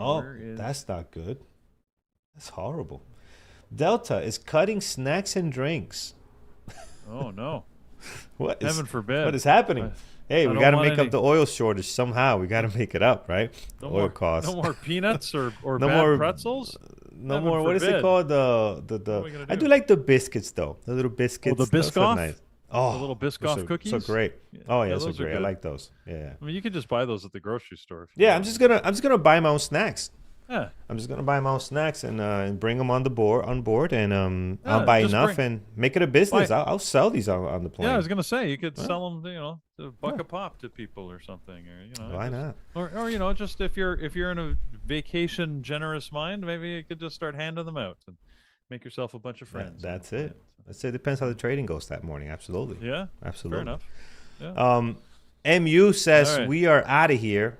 Was hitting 612. It's trading like a low float. I know. Yeah. It's trading like a low float. My goodness. PLTR is really dropping here going into the open. So it's interesting how, again, market sentiment, like, again, these analysts, I think they're ridiculous, but they certainly influence the market. Like, there's no arguing that when those opinions get expressed, I mean, because, frankly, the analysts don't only... Anyways, don't get started. There's money behind it. Let's put it that way. There's a lot of money behind it. So, I love Melanie's comment here. Melanie says airlines should just put us to sleep, drug us up, right? I guess throw us in the baggage claim, stack us up, and that'll be a more pleasant experience. Oh man, yeah. I hear you. Yep. All right, let's see here. What am I looking for? Yes, Market Atlas. That's what I was looking to open up. A minute for the market open. PLTR collapsing here, going down towards the low of the day, low of the pre-market, 140.21. We're just a couple of cents away from that. So let's see what it does when it gets there. But man, yeah, really getting a nice little drop here this morning.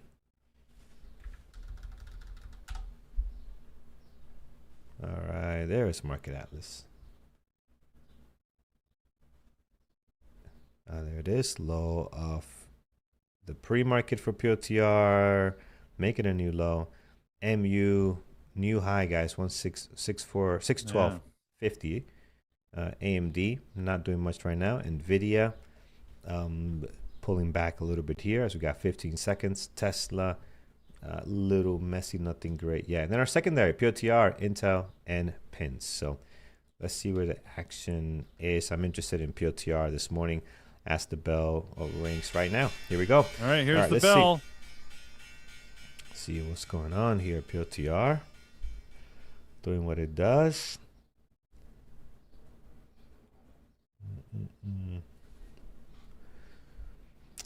Yes, keep it green, Candy. Keep it green. Agreed. Look at the nice pop on PLTR, bouncing right off that new pre-market low that it created and just shot right up. Bouncing, Tesla bouncing, NVIDIA dropping. Good. What the heck?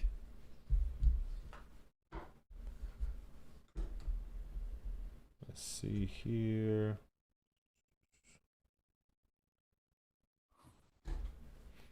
Intel. I see Intel being called out. I have it in my second there. Yeah, look at Intel go, friends. Look at that. Move nicely. Atlas on Intel. Looking bullish. I'm bullish on PLTR, but it's not because even the Atlas shows that PLTR has top orders. NVIDIA looks like it wants to go higher, but they're not. They're not going to those orders. So I don't know where things are going to go here this morning. Interesting. Very interesting. PLTR. Talking about Intel. What's Intel? Yeah. doing?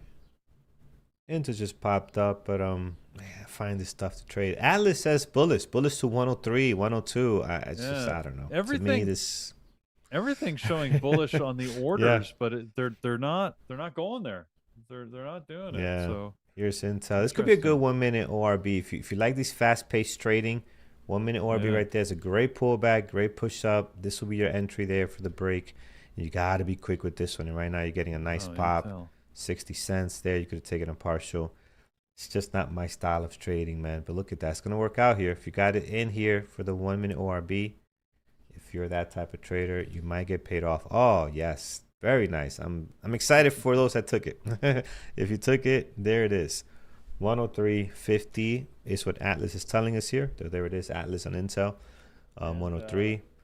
Oh, man, that is so Andrew's good. Trading Intel here. He is? Oh, it's awesome. I can show you. I got the chat room there, and Carlos, if you wanted to share it. But He of course, Andrew's always able to find the one that's moving. Look at that. Yep. He picked the right horse as always. Trade. Yeah.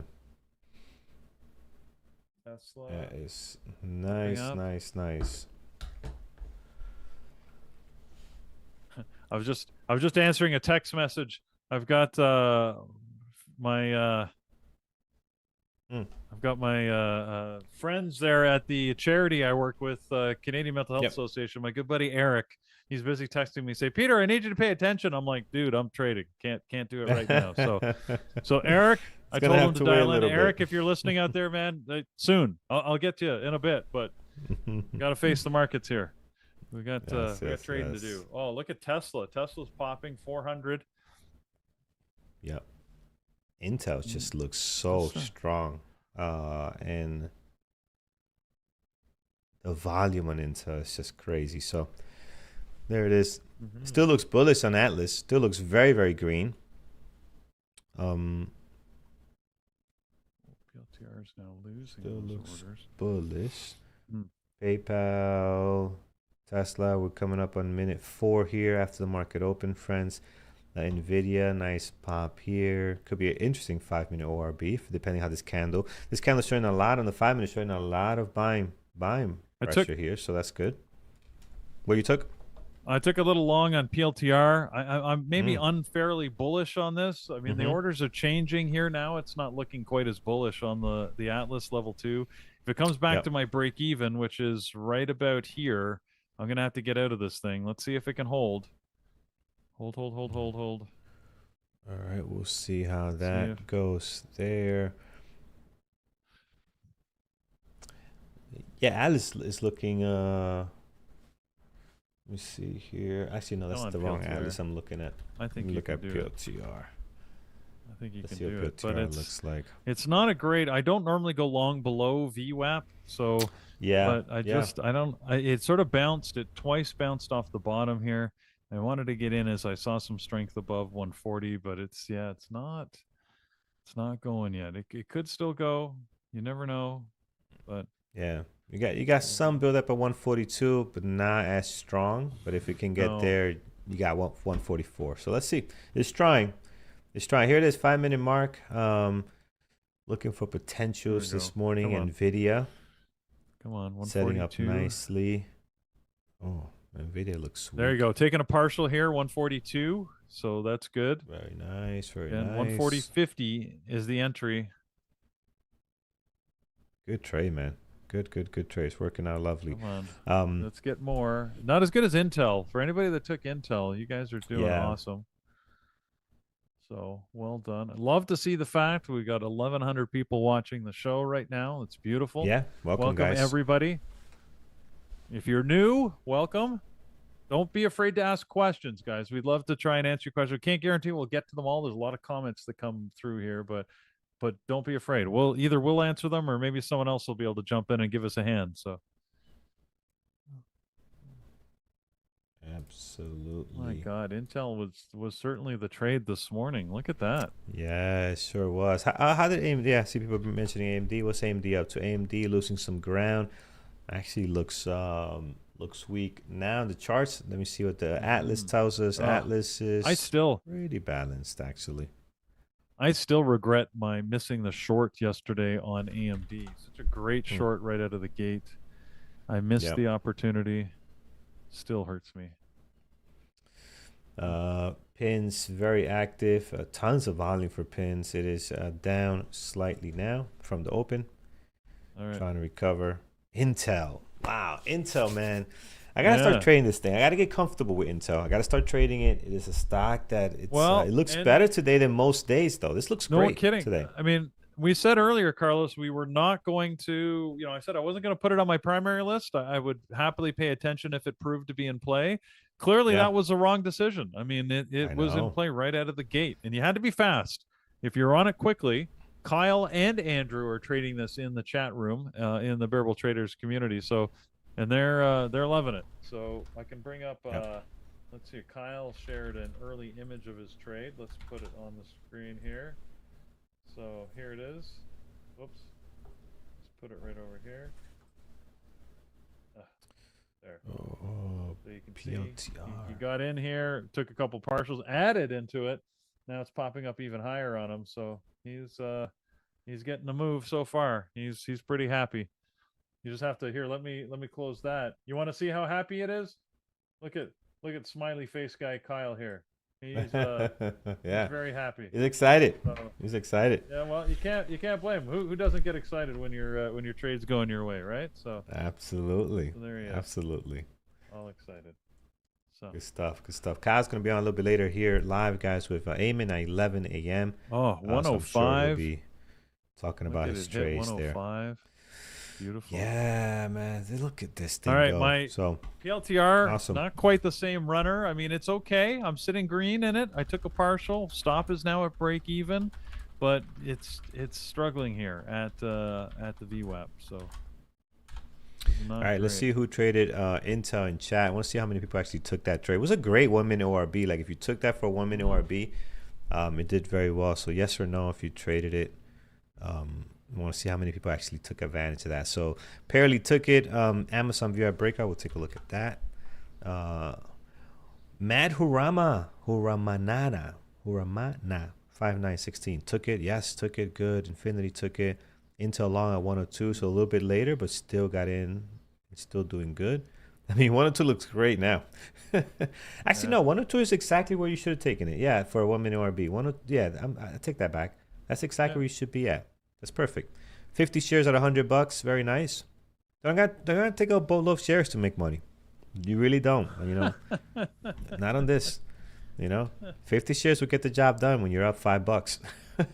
So let's go. All right, a lot of people took it. Very nice, guys. Very nice.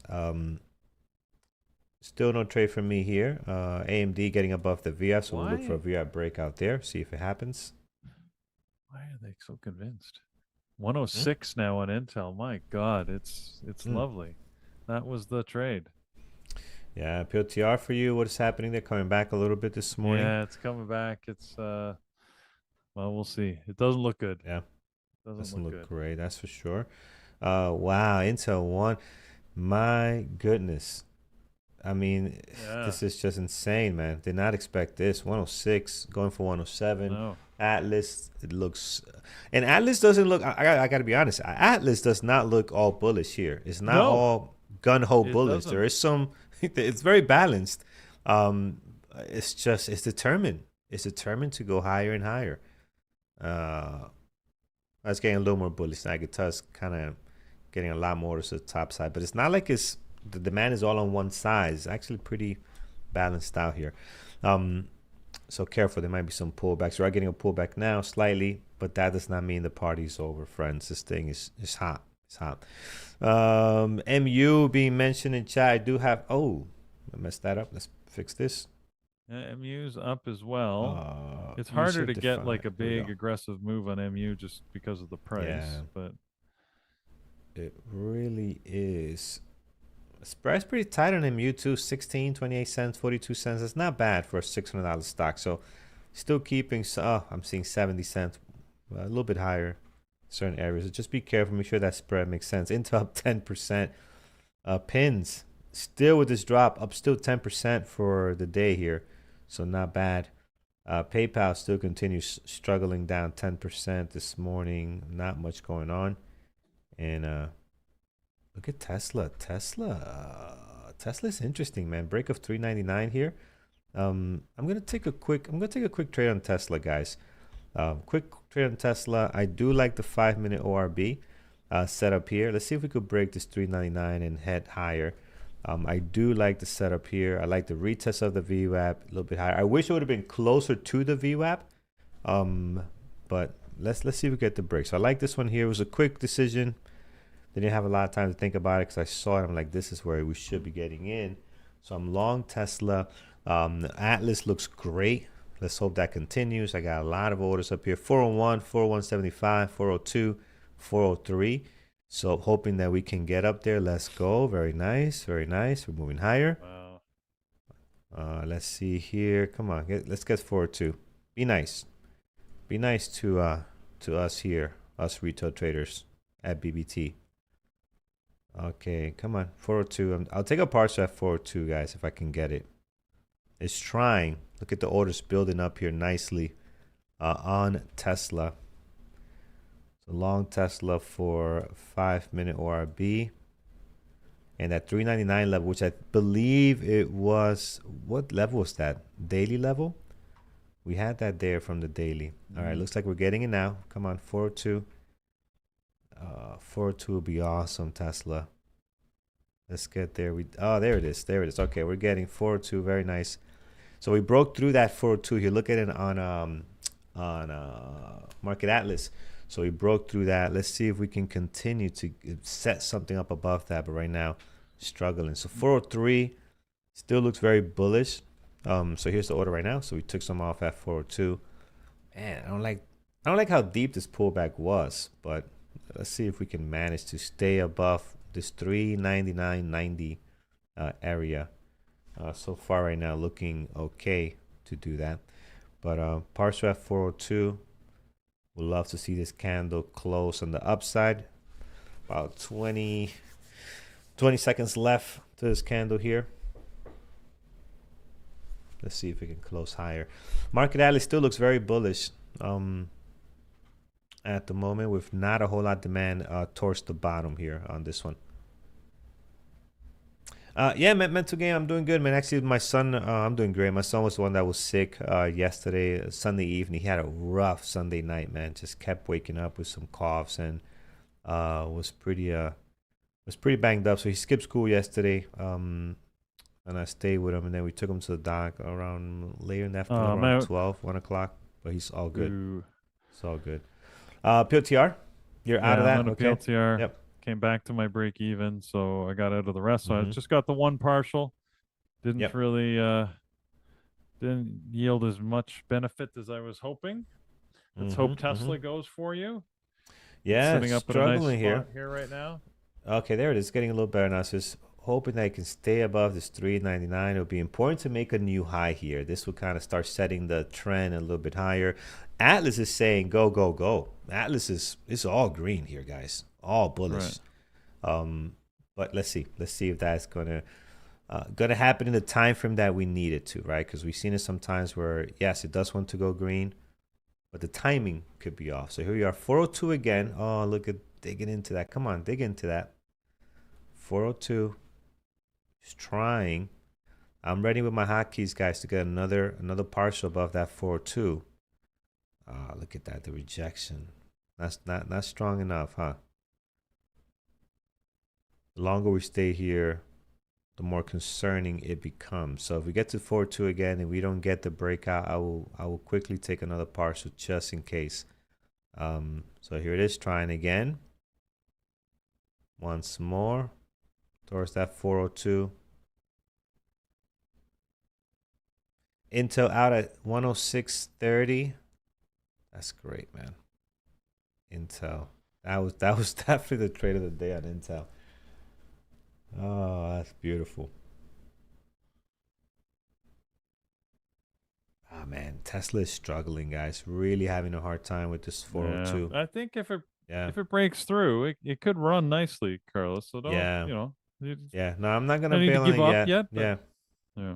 But it's having a really tough time, right? So there it is. And the problem is that our entry is not. It's okay, but we could hit our break even so quickly here. On a big drop, right? So let's see. See, there it is for 399. We're coming right to it. Can we hold the line? Hold the line, Tesla. Hold the line. Let's not get no interest in going lower. We want to go up. Yeah, see, we got some orders at 400, so we might come and test those orders before we actually do the move higher. Yeah. I could afford to give it a little bit more room in case it wants to do that, like 399.50-ish. But the problem is, if it gets there, I think it's going to flush down. I think it's going to go past that 399.50, right? I think it'll go straight lower to 399. It's my thoughts. So we're ready. We're ready. We'll hit the button here. Yeah, we're gonna get out of break even, guys. Yeah, we'll get out now. And this way, oh, I don't have my right screen. We'll get out of break even because if it breaks through here, I believe it's gonna go lower. And I don't want to be part of that. If it comes back up, we can always get back in because I think it does look more bullish here, but it might not do it in the time frame that we're looking for at the moment. So. Not bad. Small green there, but really not what we were looking for. Above that 4-2 would have really been the case. Oh, man. Yeah. So good call. Good call, Carlos. You need to get out of that. Good, good call. Well done, me. Well done, you. Because Yeah. I was thinking about it, giving a little more room and say, you know what, let's give it a little more room. But we know what happens, man. These stocks, they move fast. Look at it now, down $1 from my entry and then some. Yeah. Get out, break even. You can always get back in. Always get back in. Someone's asking they want to look at AMD on Atlas. Here it is. AMD right now. Look at, I don't know, pretty balanced out. The immediate looks bearish, but not by much. Not by much. Not by much. We had some economic data, Carlos, that came Yeah, out, but what we as you got? can see, the market didn't really pay that much attention to it. Slightly weak numbers on the PMI. Both services and composite PMI came out slightly below, but look at the variance. We're talking about 0.3. So yeah, pretty much right on target there. So not a lot to see. The market, as you would expect, is ignoring those two data points. The big one, again, Jolt's job openings coming out in about 11 minutes here. That's the one that the market, if anything, is going to react to. That's the one it'll react to. So. All right. There we go. Intel did pull back a bit to 20. So lost the 9 on the 1 minute pullback to 20, and I might not be done. Let's see what it does here. As it pulls back a bit. Man, look at Tesla. Tesla showing a lot of weakness. Are we flipping over on Tesla? Are we flipping downwards on Tesla? Let's see if we get a good 5 minute, VWAP breakdown.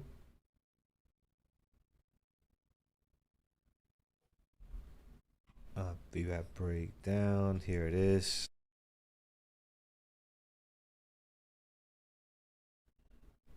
There's the pullback to the VWAP. 5 minute looks brutal. 5 minute really looks all over the place a little bit here. I mean, that's just messy on the 5. The 1 minute looks great here. If we can close this candle, 30 seconds for this candle to close. And if we could see some weakness, that could be a good VWAP breakdown. Here's our breakthrough candle, pullback candle. We need the confirmation candles to show up, and then that could be a good stop loss 399-ish towards that low of the day. Atlas does look a little bit weaker here, so that's good. Next candle coming up. Let's see what it does. Here it is. Pulling back, wait for it. Intel's coming back down here at 105. Not a bad move here on the open, but it's didn't wow. And Intel was a good move on the open. Just didn't sustain itself. Doesn't look like it's going to be an all-day mover. PLTR, surprising to me that it's showing this level of weakness. We're at the lows right now. So that's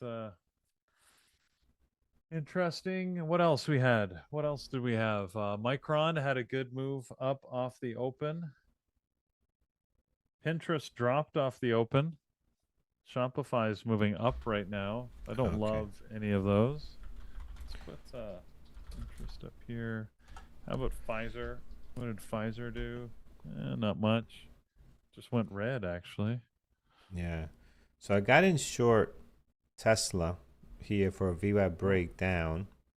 Let's see if we get towards the low of the day. So I'm short on Tesla on this candle.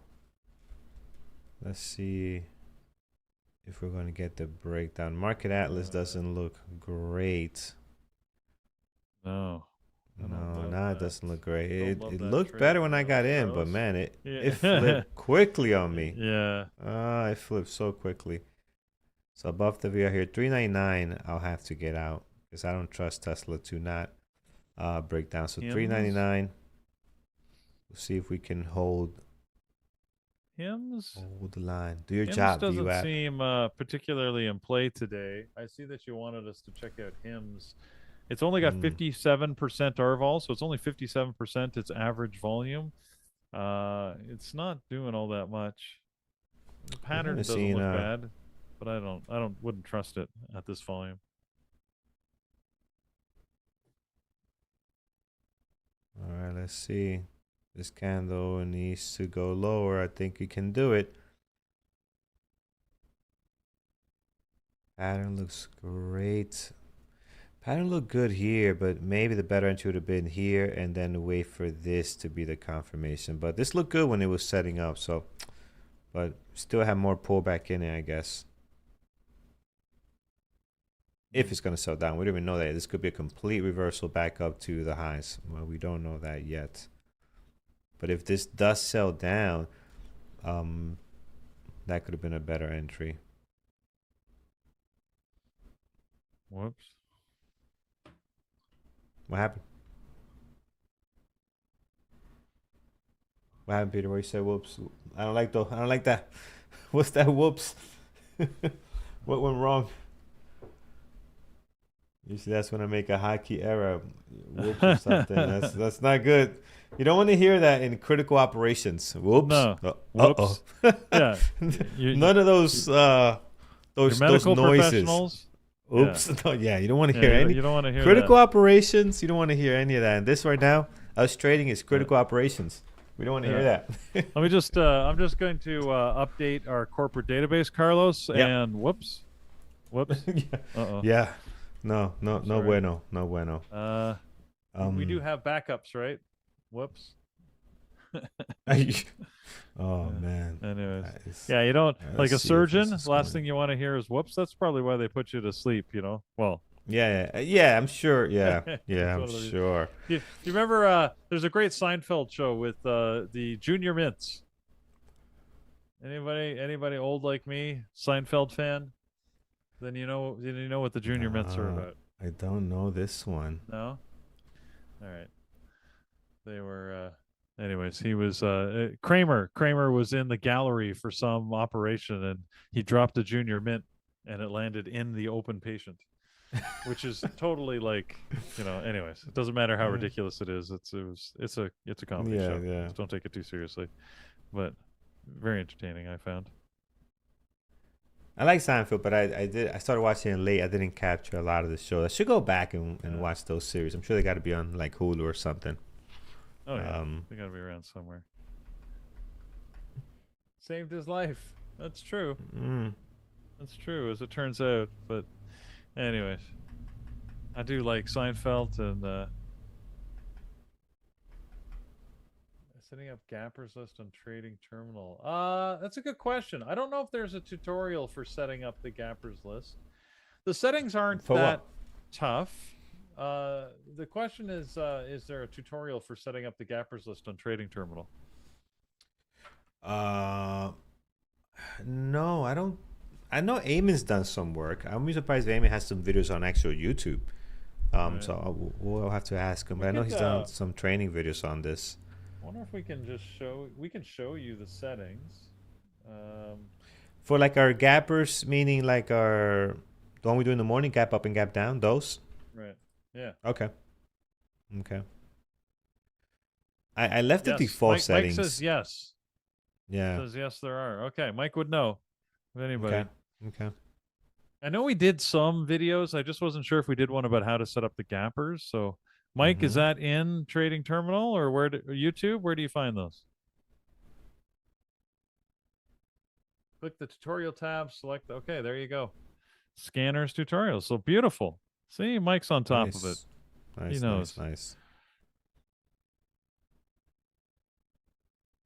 Tesla did drop, but could not get to our target here. So it's back up just above our break even. And Atlas now is again. There's no indication of where Tesla wants to go here. It's pretty balanced out. Here's what I'm looking at. It's pretty balanced out. I mean, there's not really a big imbalance besides just really far out numbers, up or down. So let's see here if we can. Yeah, you got a good drop on Tesla there, Carlos. Yeah, I did. I mean, but then it's right back up. Popping. Yeah. So we'll see. No big imbalance anywhere yet. And this drop came and had no momentum, did not continue at all below towards that 396, 395.50. And it's just really balanced out right now. So we'll see. If you look at the 5 minute, I look at the 5 minute like this looks brutal. Like the 1 minute looks great, but the 5 minute I'm like, why am I trading this again? This looks messy in the 5 minute. So I don't know. We'll see if we get at least a partial down to 396.20 would be nice. But yeah, this looks messy. How How about across the board? AMD is also dropping down. This could have been a good VWAP breakdown as well. But again, the way Tesla's going, things are just going sideways right now. 6. Carlos, Which one? can you believe? I'm not even going to tell you the stock. It's at $637. MU. Yeah, there you go. MU. Let me see. Love it. This is great, man. This is great. We got a lot of history with MU, man. We used to trade MU when it was like what, $30, $40. Yeah. I mean, yeah, we got a lot of history. It's funny when you get. This is one of the advantages of watching the same stocks, is you get familiar with them, right? If I told you, if I don't even have to mention the stock anymore. I'll just mention a price. Like how about this? $1,355. SanDisk. It's got to be SanDisk. Yeah. Look at that. Look at that. New all-time high. Man. SanDisk. Craziness. Just madness, guys. Madness. All right, let's see if NVIDIA and Tesla can get down 397. But it's so true, man. Look at SanDisk go. We're pumping it, man, just by talking about it. I know. Wow. And the spread for a stock this price, the spread is, it's going between $1 and $3, which is high, but it's not that bad, really. Not for 1,300. No, because when this is popping, like you're looking for sort of a $10 move on it, right? Like it's anyway, at least $10. Yeah. So, I don't love it, but it's not as horrible as it used to be. Yeah. All right, we got some stuff to show you guys later, but I'm hoping Tesla can drop here, man. It's just going back and forth. Now it's above the re-up again, but it's just back and forth, and there's really no indication of what it wants to do. Oh my goodness. $399 here. I might get out. Here's another one, Carlos. It just dropped down to $198. 198. I gotta go with NVIDIA. Oh, well done. NVIDIA. Perfect. Yes. Yeah. There you go. See. There it is. Yeah, let's look at NVIDIA. Don't even have to give you the names anymore. I'll just give you. Just give me the price.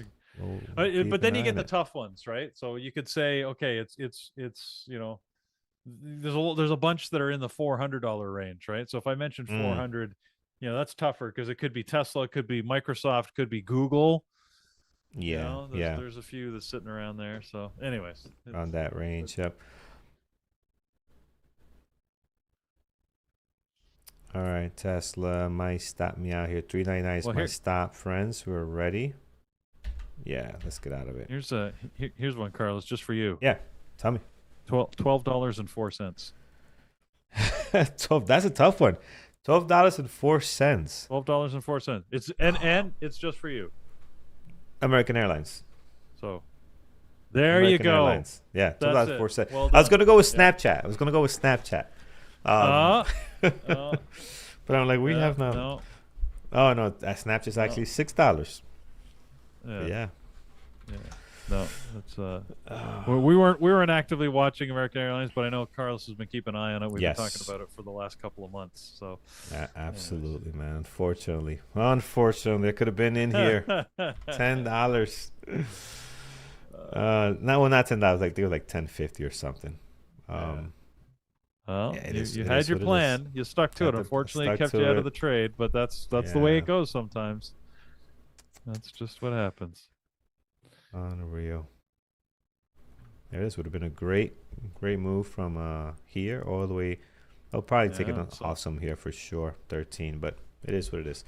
All right, for so far this morning, we gave some of the profits back from our initial trade on Tesla. So we're out here, stop at above 399. It's trading so bad, man. Like, if you look at the bigger time frame, 2 minute, it's just all over the place. So we gave the profits back here, unfortunately. So we're red this morning, but we'll see. We'll see what else is out there. The only thing that traded excellent today was Intel. Intel had a beautiful pop here. And we'll see if there's anything else that comes up this morning. Yeah, Intel seems to have settled down. If you sort of look at a 1 minute chart, you can sort of see how it's moving sideways over the last 10 minutes. And look at the volume continuing to drop here. So, yeah, it looks like the fun's over. Intel had its initial move. It was a good one. I said, it's amazing to me how Andrew, he picks the right horse every time. Almost every time. Almost every time. Yeah, yeah, that was a good one. But let's see here. PayPal. Pins. Pushing Mr. above Steve the Bode, VWAP here. there you go. That is that's one of those statements that people always ponder with. Hey, look at that. Whenever I stick to my trade book, I make money. I'm like, imagine that. Eh? Yes. But yes. you know what probably is also true is you're probably saying, but it feels boring. Is that also a true statement? Because sometimes you sort of forget the fact that you sometimes chase that high and the excitement, and that comes from often not having a plan and just jumping in. Yeah. And we have to sort of disassociate that excitement. You don't want to have exciting. I mean, it can be good when you're in a good trade and then you're having fun, but the reality is trading for the most part should be a little bit boring. That is an indication. Yeah, there you go. Yes, you like being bored. That's an indication you're probably doing it right. I have to admit, like when my Mountain Pass trades work best, it's usually like, oh, I see the trade set up, I enter with my stop, and I walk away. I'm like, look, it's either going to work or it doesn't. Then you come back and you're like, yes, it worked. Or sometimes like, okay, I got stopped out. That I'm okay with that boredom, right? That's the way trading should be to a certain degree. So you keep tracing the adrenaline high. That's usually where the lack of discipline hits you over and over and over again. Exactly. And absolutely, and Chris, that's a big statement from you, because I know you're a pretty active trader. So even as active as you are trading, yeah, you still spend 90% of the time watching stocks. I mean, I would say I spend 98% of my time just sitting watching without trading. That's the reality of what trading is. Spiffy, what's a Mountain Pass? Excellent question. I'm glad you asked. Just give me a second. We'll as we pull that up, Peter, we're looking at pins breaking through here, still up 14%, even after the sell-off early this morning, but pushing above the VWAP here. Volume is a little bit lighter right now, so I'm not looking to take it, but man, the pattern looks okay. Pattern does look okay here. PLTR back down. All right, Peter's got some stuff here. Oh, there you go. All right. So, bottom line, this is the Mountain Pass. I've got a number of criteria. As you can see, I've got 9 different criteria that I look for, that all set up, and I'd have to scroll through this so you can see. Unfortunately, this is the building chart, so it gets messy, but I just want to show you where all the different things happen, right? It's basically a double top or double bottom pattern where I'm looking for the thing to reverse its trend. So when it gets to high of day, I look for it to double top, and then all these criteria come into play, all these signals that I'm looking for, and then I take, it's a structured double top trade. It also works as a double bottom.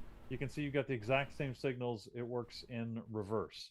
So while I still call it a Mountain Pass, you could call that a mountain valley. I don't know what you want to call it, but anyways, but that's the trade. I mean, that's obviously a 20,000, or maybe for Andrew, I'll call it a 12,000 foot view, because that's as high as he is on the mountain today. But yeah, it's a trade that I go to later on in the day because it requires a fairly big build-up. You can watch it coming. Like, you have a minimum of about 10 minutes to watch this thing set up. Usually it's about 20 to 30 minutes to watch it set up. So you got lots of time to sort of see, is it setting up? Is it giving me the indication I want? Is it going to succeed or fail? And the success behind it, frankly, is a lot of, if it fails, don't take it. Just sit and wait. And because a lot of these fail, right? What I'm looking for as a double top just continues higher. And then I'm like, okay, it went higher. It broke my rule. It, made a new high of day. I'm out. Don't say, oh, well, it's close enough and maybe it'll reverse here. No, just get out. At least that's, for me, that's one of the keys to success. So anyways, it's my trade. It's just the name I've given it. But, and we have webinars on it, and because it's just a strategy, though. There's nothing magical about it. It's just one of my go-to strategies that I like to trade. Yeah, getting out is so important, man. I'm telling you, one of the biggest things you got to learn quickly is stop and stick to it. Stop out, stick to it. I mean, look at this trade here from me today, right? We got in, got a partial, we made some money, we're in the green, excellent. Breaks down, we get out. Stop at break even. Got down here, we got our stop, 399. Does not give us our move, we're out of break even, right? We're not letting these things, you know, go ahead, Peter. Oh, I lost focus here, Carlos. The JOLTS job openings came out. Fortunately. Oh, what do we got? Maybe unfortunately. They came up pretty much right on target. So slightly more job openings than anticipated.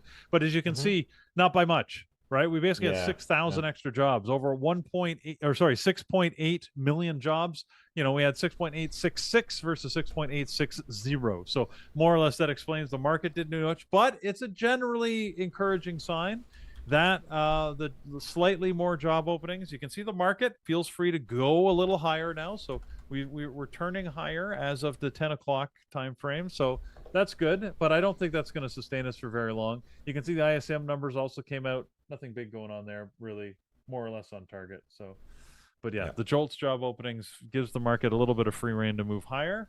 But I still think we're gonna, you know, this is good for me because it might set up a reversal a little bit later. So I'll watch a few of the things that are at the highs, see what I can get. Yep. And so yeah, so it's like on this Tesla trade, and if you see it here, you know, what are you gonna do? You're gonna hold this to see if it comes back down. What if it doesn't? Right, then you're stuck with a big loss. So learning to stop quickly is so important, guys. So right now we're red, but guess what? We're red enough that in a trade we can make up that red, right? So you don't want to get to the point where your reds are so big that it takes you 2 to 3 trades to make up that back. Right. You don't want to get to that point. You'll never build consistency and a profitability like that.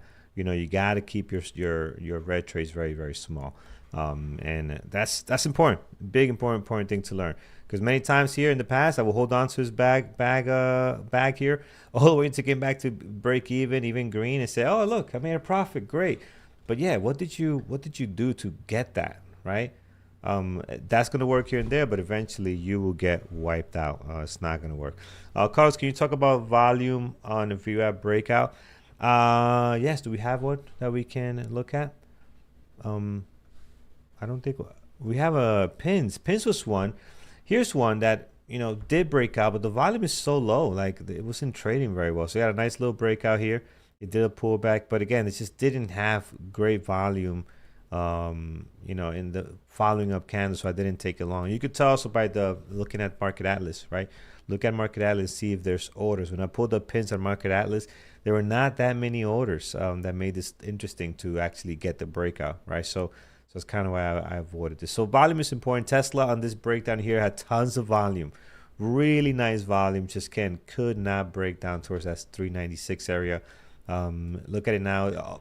And that's one of the things that makes Tesla, NVDA, AMD, PLTR, all these stocks attractive, is that they have volume. So they got the momentum to be able to break out in one direction or the other. Some of the things we have here loaded up for you guys is some trades. Let's look at some trades here from our community, from our moderators. We'll start with Kyle. Kyle did take Intel like many of you guys did early this morning. Look at the 1 minute ORB. That 1 minute ORB was clean. I even called it out myself. I didn't take it because it's just not a strategy for me, right? I don't have it as a high profitable strategy. So I didn't take it, but look at that beautiful partial, added some more partial in here. And I think by the time we got the screenshot, oh man, Tesla, what are you doing? Look at this beautiful drop here. Tesla. So yeah, so good stuff. It's not easy though. It's not easy. It's not. It looks attractive here, but it's not that easy. Yeah. Especially if you look at like a bigger time frame, like if you look at a 5 minute, you can see how bad this thing has been trading. You know, you're getting good setup, you're not getting that continuation. And for a range trader, this is poetry right here. For a range trader, this is poetry. You're getting at the top, getting at the bottom, great. But for a breakout trader, it's just not trading all that well. Although right now it looks like it's doing the move. All right, let's continue here. Here's another one from John. John, INTC, high of day breakout. I believe this is what this is. Look at that. Here's your high of day in with some volume higher than the previous candle. Got in long, partial here. Again here, added. Did not get the move higher, but was out at break even. So again, really nice trade here, John. This is awesome. All parcels at 50% on this trade as Tesla goes down to 396.19. I'm looking at the other screen. Here's one Apple. This is from Eamon. So Eamon will talk about this a little bit later at 11 a.m. when he comes on. I can't tell what this is. If it was short, stop out, or long. I can't tell what this is. But eventually, he set up for the long. He went long, added parcel, and parcel here for the breakout in Apple. So great stuff. Apple traded very nice this morning. Eamon will break this down for you a little bit later as well. Trader Troy, one of our members in the community, on Intel, 2 minutes. Look at man, everybody traded Intel. Again, we know how that turned out. So Intel long, a couple of tries here, a couple of ads, and then eventually all the way to 105.18. So pretty nice stuff here. Ray in our chat. Oh, this looks very look at this. Look at this Ray's playbook. This is very nice here, man. Look at that. So got all the comments in here. He went long in this area for the opening drive. I mean, he's got a lot of information going on. This is pretty detailed. I love this. He must be using AI. This looks like AI templates.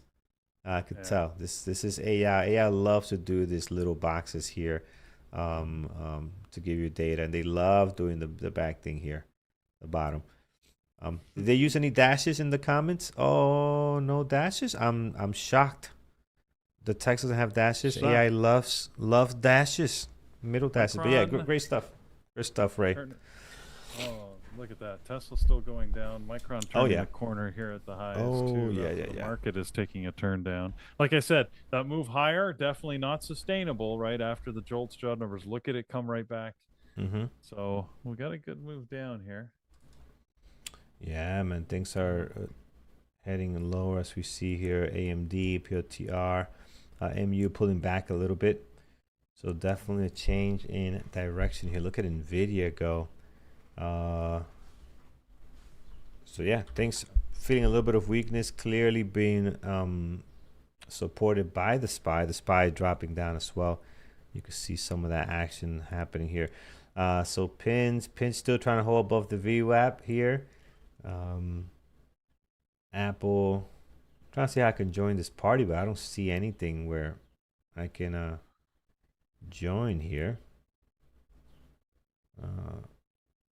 Tesla's gone, Nvidia's gone, AMD, nope. Yeah, I don't have anything I can join here. And MU says, I don't care what you guys are doing, I'm going higher. You guys can go lower. I'm gonna go ahead and mind my business and go the other way. Love it. All right, let's see. What else? Same thing with Intel. Intel, same situation. Intel is going up here, up 12.3, making a new high of day. So if you got in on Intel 102 or better, even 103 or better, you should still be in this trade, I would think, right? Unless you add in, got out break even or something, but you should still be someone in this trade, man. 107.66. Wow, the trade of the day on Intel. Just awesome, guys. Awesome. And then Tesla finally gave us the move, but I'm not in it now. But again, I would not have an entry signal here. It's just goes. So there's no entry signal there. So nothing I could have done to join that party. And Peter, for you, as far as trades, I know you have one. Anything else? Just the one on PLTR, which was the long, which as you can see is long past because we went down to a new low of day. We actually did double test the bottom. It was a little early for me to take a bottom reversal, but it almost, the mountain pass we were talking about, it sort of did an inverse mountain pass. See how it moved strongly to the low of day on PLTR. Lots of volume when it first hit it. You can see it easy on a 1 minute chart. Went and retested, didn't break the low, and then of course now it's moving higher. So that would have worked on a double bottom reversal, but I said it was a little early in the day. Normally I like to look for those around 10:15 or later. So it was just, you know, the other thing I was watching at the same time was the market, and while it was down there at the low 10:06, the market was actually just looking like it was topping and about to reverse, which it did. So as it turns out, PLTR didn't care, but I was worried that would take it lower. So yeah. So there you go. So Mountain Pass in effect. Ow, I just didn't get to trade it. Yep. Let's take a look at Poet here. Poet this morning up 20%. We saw this in play a couple of days ago, right? There was high flying. Yep. Yeah, it was. There it is. Yeah, up to last 15. 1550 is what I have here. Could have been higher in the pre-market or after hours.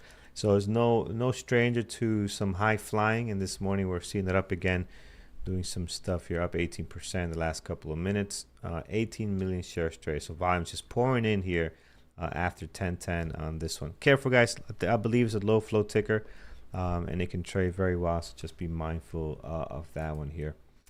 All right, continuing. So Tesla, Tesla 395. What else we have? NVDA is going lower. AMD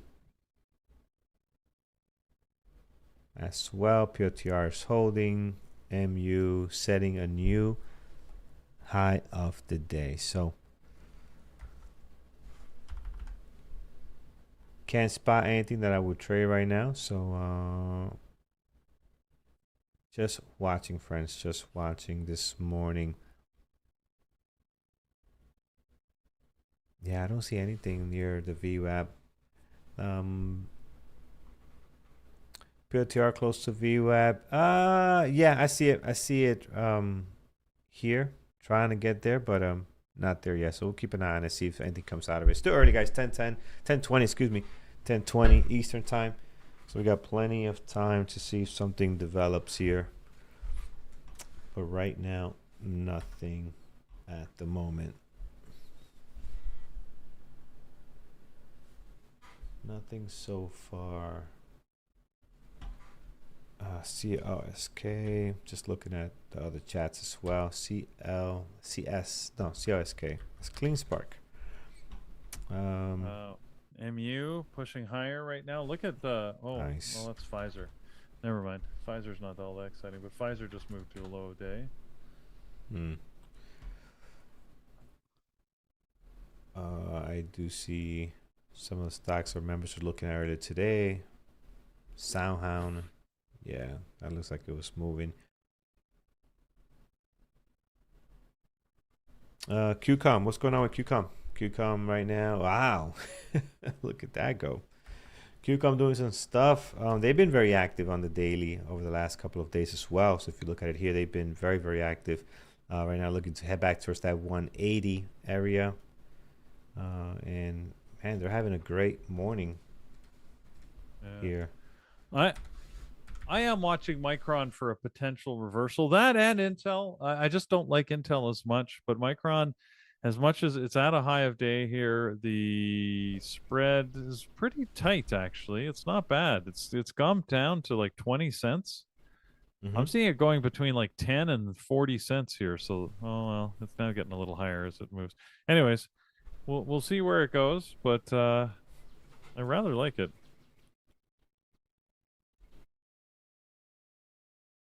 For Dean, can I show how to read the market atlas? So I can give you the Reader's Digest. We do have a couple of videos that are very clean on this. And you can also look at what was the other people that we videos on YouTube from Bookmap. So market atlas is just like Bookmap. Bookmap's been out for a long time, and they've done a lot of great videos of educational videos. Go look at Bookmap, right? It's the same thing. For market atlas. So if you YouTube how to read Bookmap, use their information and apply it to market atlas as well, because that's how we got our inspiration to do this one, you know. So look at that. We also got some videos in our education center, but Bookmap is such a known product, you can look it up and you know, and get data from it. So normally people won't promote others competitors, but our product is so good and so cheap and less expensive than they are, that we could afford to do that. Because they're expensive. They are not cheap. So we go forward to this and let you know. Intel, believe it or not, still going, Carlos. 108.50. No, it's wild. It's wild. I see it here on Market Atlas. And Micron, you know, 644.50. Why not? Let's go. So I said I'm looking for reversals on it. Doesn't mean that it's going to happen now. I'm not going to jump in too early. These things are obviously heavily in play. Yeah. They're gunning hard here, so I'm not going to, do anything super crazy. Just unbelievable, man. Wow. Just ripping. MU up to the upside. Just rocking. Apple. What is Apple doing? Apple is now starting to fall in line and head higher. So you see Apple now starting to, get in line. Had a nice little pop here. A couple of trades early today from people on this one, and now heading higher. I know they're talking to other chip manufacturers because they're having an issue with supply of their chips with Taiwan Semiconductors, right? So they're looking to see how can they get other suppliers, because I think it's restricting their MacBook sales. I guess people are buying more MacBooks, and they need more chips. So, they got to fix that problem for sure. Can't put all your eggs in one basket. You need to have, especially in the AI world, you gotta have other suppliers, right? Gotta have other suppliers. So, very, very important. Wow. Away, up and away, Peter. Up and away. No kidding. It's well, what did we say? Like pre-market, right? Like it's all tech stocks. And I don't care what other companies you've got, even social media, it's not tech. Like right now, AI, chip stocks especially, because they're behind everything, right? Whether you're doing social media, whether you're doing AI, no matter what you're doing, everybody needs chips. Yeah. And these chip stocks, man, they are just on fire. Chips. Yeah. That's it. It is a little crazy. Looking at NVIDIA coming up towards the VWAP here. So we'll see if there's any juice left. It already has a nice little run here, so that kind of, puts a little bit of concern in the actual break actually taking place and actually moving higher. But let's see if we can get something going there on NVIDIA. Yeah, thank you guys. I see you guys. Oh, so you guys are on it. You guys are on it. You're asking me for Apple on Atlas. Here it is. It's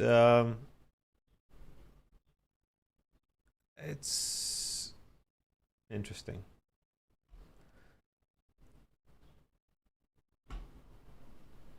It's bullish, no question. 282. Not exciting though.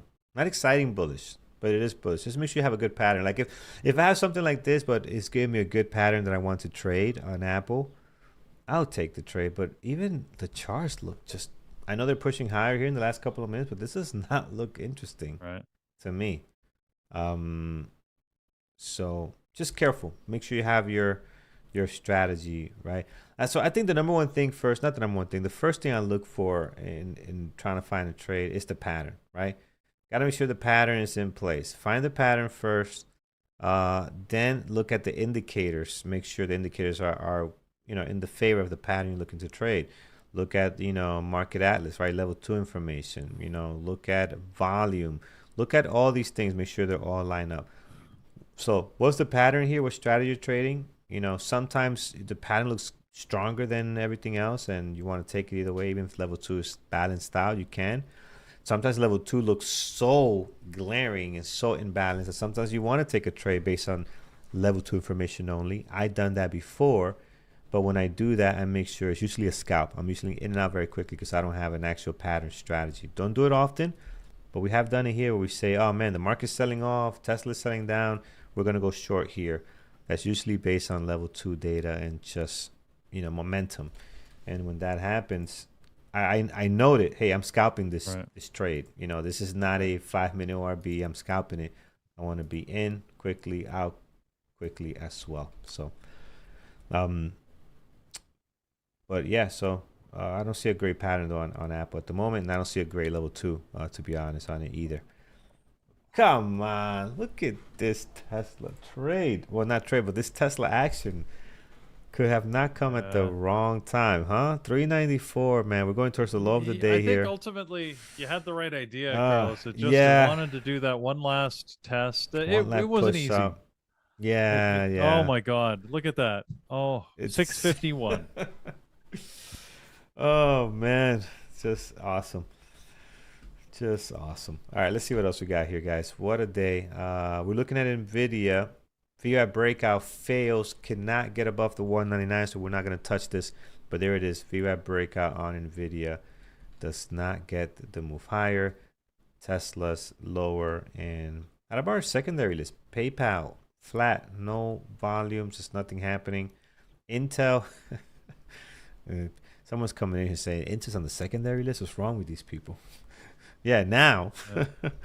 Now, after the fact, it's so great. But look at that, man. 109.50, 109.60 is the high, going for 110. Oh boy. That is awesome. That is awesome. Guys, are you seeing price normally? For me, normally? Yeah, so guys, are you seeing prices normally? I think by that you mean, do we watch it often? Do we watch price action often? And then the second part to that is, for me, it looks like the world the world end is coming. How is that possible? So I think what you're trying to say is basically, we're overextended on certain things, right? At least it seems that way, right? And this is not normal type trade. Like, for example, Intel, yeah, that doesn't look, it looks parabolic. MU, absolutely looks parabolic, right? So so there are things that don't look normal, and I get that 100% as Mike is joining our chat here. But man, the market is always right. Even if it's irrational, the market is always right. And if you look at the SPY, look at PLTR heading lower. If you look at the SPY, there's nothing normal about this market at all, right? Like no, but I think over time, usually that's how we move higher. Example, COVID. Right, when COVID hit, there was no real good news besides besides the government putting tons of money into the market. If we move higher, we move to the level that we were before COVID, and then momentum continued. Right, and 2008 financial crisis. Right. There was things that one actually took a long time. That one took a bit to actually get back to where we were and push out. Those were real financial issues there. But once we got to where we needed to, it just kept going with not that much of catalyst, I want to say. But we have to redefine what our expectations of normal mean, right? Like, what is normal? This has never happened before. So is this people like to use the new normal, but whatever, like, it just means, normal, usually we define it as, this has happened multiple times, I know what to expect. Well, you don't just assume that you don't know what to expect. We're just in a time where things are going to happen based on the current evaluation of the world and the markets, and that's just the way it is. And I think my, not so zen, but my view of the market is, it's always and forever going to be something new every day. You can get the same relative data, and the market's going to assess it differently today than it did yesterday. I mean, I keep saying, like, I'm always surprised because, it's reacting differently to similar data inputs. Normally historically, when you have a war, when the U.S. goes to war, the market drops. Not now. I don't care if you call it a war or not. There is a conflict that the U.S. is spending billions of dollars, if not trillions of dollars on right now. And the U.S. stock market is like, and what do I care, right? It What's means your point? more sales of armaments. What's your point? Peter, how about gold? Gold was reacting. Everybody was like, when the market was dropping, gold just, when the market was going higher, gold just kept going higher. Like, this is not usually the correlation that we get. Not normal, right? So I think the markets has changed, guys. It really has changed. And Mike, you give us more of your insights as well of what you think, but it's just different now. What was helpful, and we always try and like rationalize things, right? And when I was sort of coming up 25 years ago, when we were dealing in web time, right? I worked for Nortel Networks at a time when they like to define the world in web time. Every quarter we considered like a year. So basically, because we were figuring things were happening 4 times as fast, it's now web time. It was just a term that was invented to help rationalize what was happening, because the pace of change was accelerated compared to what had previously been experienced in business and what the markets were helping reward companies for achieving. So, and then the sort of the telecom bust happened, right? We had the telecom boom and bust, and then they had the internet boom and bust. And I've watched so many of these cycles that just assume that it's going to be a little different this time. Yes, you can use some patterns, but squint at them, right? Like, only look at them in a fuzzy general type of way. Don't assume the exact same thing is going to happen, and that's going to help you in your trading. Honestly, I think it's we do it at a very small level. Like, if you look at our trades, we're looking for patterns because we know patterns repeat, but never assume they're going to repeat exactly like they did before. And look at Carlos's trades today. Look at what I did this morning. I mean, that's one of the core things I think you have to sort of really start to believe in your trading, right? And we talk about this all the time. It's one of the reasons why boot camp is important. That's why you need a strategy and approach. I'm going to execute the same action or series of actions over and over and over again, knowing that if I'm lucky, or if I've got a smart strategy, right, more than average percentage of time, it's going to work. But that means sometimes it's going to look perfect. It's going to be a perfect looking setup, and it's just going to fail miserably. You can't control that. That's part of the market. If there's one guy who knows that better than anybody, it's Mike, who's here with us, because Mike and I have taught this forever, leading the boot camp. Mike also very well aware, like, that's why you build a strategy. That's why you follow some rules, not because the market is so predictable you know exactly what's going to happen. It's because you can only generally predict what's going to happen. We have to provide our own consistency. That's the only way you can be sort of effective over the long term. There you go. I'll get off my soapbox for the moment. Peter, you are on a roll today, Peter. Man, I am. Yeah, I'm all fired up. That's what happens when I get up early. I go to my spin class. I'm all energized. So I have a question for you, Peter, because right, the topic has been why is the U.S. stock market going up? That's kind of what you all were talking about. So my question is, if you were, let's say 500 million to a billionaire, you had that much cash assets, you had cash. Yeah. What are you doing with it? Yeah. And that's a great question, because that's exactly what we're seeing in the market. Here's the problem. That 500 million to $1 billion, if you've got that much money, you probably got a good part of it by in part putting it in equities. And that equity return, meaning the stock market, probably gave you a significant better return than anything else. And if you look around, you're like, okay, so what are the traditional investments? I could invest in corporate or government bonds. It's secure, it's low level.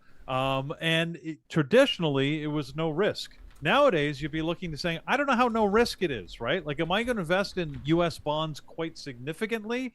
I mean, part of it, because it's traditionally, the U.S. has never defaulted on a bond. But if I'm looking at the level of debt and the concern on the returns, maybe not. So, real estate. Okay, well, real estate is a good place. But after the subprime mortgage, we now know real estate could actually theoretically go down. Whereas before 2008, everybody believed real estate was super safe because it just never goes down. It might not go up a lot, but it'll never go down. Now you're like, you know what?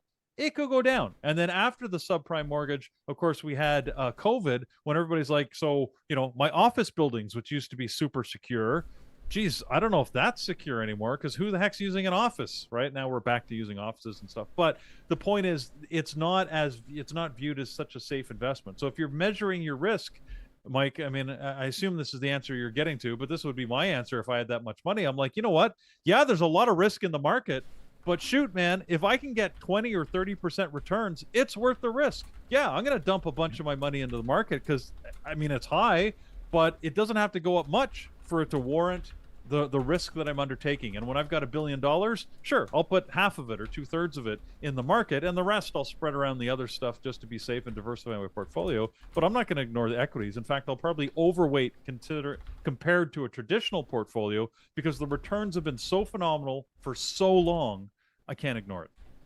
Yeah, and that's, I think, what we're seeing. I agree with you. There's no other place that you're going to really want to put your money to make money right now. Yeah. Right. It's the U.S. stock market. That's where you're putting it. And then the question becomes, where in the U.S. stock market do you put it, right? And that's where I think we're seeing some of the overinflation with AI. But I mean, look at MU. I mean, that thing just keeps on going. SanDisk. I mean, just like, wow. Yeah. We're looking at it in the pre-market, right? MU at 610. Where are we sitting now? It's unbelievable. Crazy. So yeah. So and we bounced off the 650. Look at that. Well, that was quite a reversal. I didn't catch that. I'm a little disappointed. I was busy on my soapbox, and I missed that reversal. But look at the spinning top right at the high of day.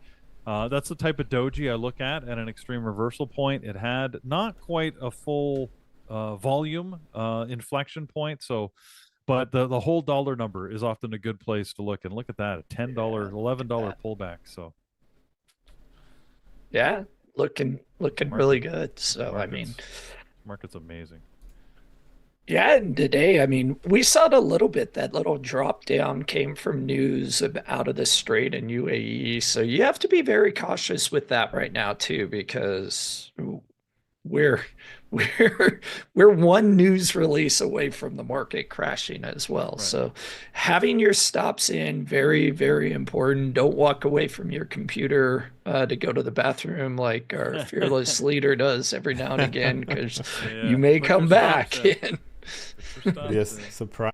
So make sure that your stops are there, because you can get hurt very quickly if you're not careful with that. And Peter, like you talked about, right? It's about having a plan, and you trade the probability and you manage risk.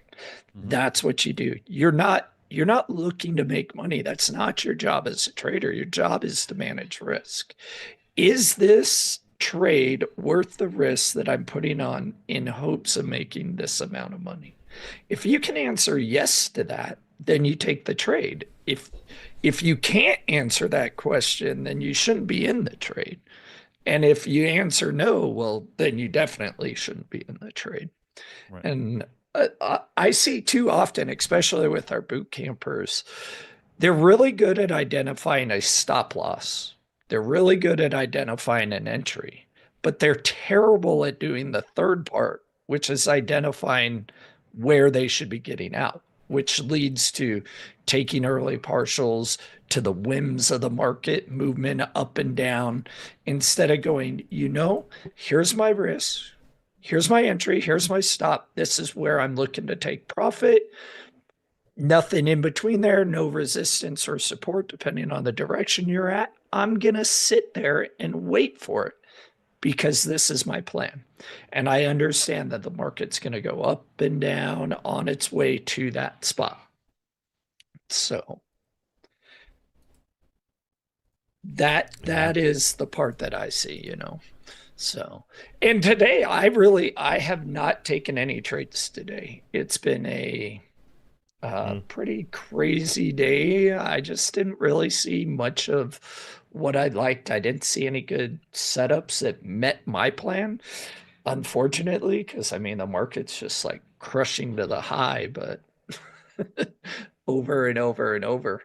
I'm kind of watching right now. I'm watching the ES, and it continues to keep making higher highs and higher lows. So not looking to get in short, and I don't really have a good entry point for a long yet. So we're just gonna sit back and take a minute and just wait to see what this market wants to do right now. So sounds good, man. That's my plan for yesterday today. you were relaxing a little bit yesterday. Got your view here. Oh yeah, look at this. That was after boot camp. Sitting out on the balcony, enjoying some jazz music and looking at the skyline. So I really enjoyed that one. Awesome. Good stuff, man. I'm telling you, that view at nighttime is so relaxing to me. Some people like trees and mountains, like Andrew. Me, I like the city lights. That to me is it's a whole different vibe. It's a whole different vibe. I like both. I think they're both really good. But the city, you know, especially here in New York, man, is I know people hate going to New York and they hate this. It has its own heartbeat, man. Like when you're there, I grew up there, so there's something special about New York that is nice to enjoy. So yeah. Yeah. And you just there's just something about it. Just sitting there, I can put my AirPods in, so it drowns out the traffic or anything that's going on, and I just put music on and just sit there and relax. And it's just peaceful right before I go to bed. So absolutely. Yeah, friends, I see Apple took off here. Yeah, it did break up to us at 283, so we do see that. Again, for me, it didn't look like a strategy that I could actually take advantage of, but it came out of nowhere. Like it just took off, and it got a nice pop there to 283.21. It's a new high. The natural sign of NY is unique. And see it again. It is, yeah. Go ahead. Yeah, again, for me, right, here's the high of day at 280. It kind of does this, but then you have this just out of nowhere kind of pop that goes up. And to me, I don't like that. I like smoother action going into that break to catch it. So yeah, MU was another crazy one, right? So I mean, this thing just goes, but every break of the high of day is on a 1 or 2 candle break, and it just up until here, but here you're just so extended already. You move $25 by the time you get here. Yeah.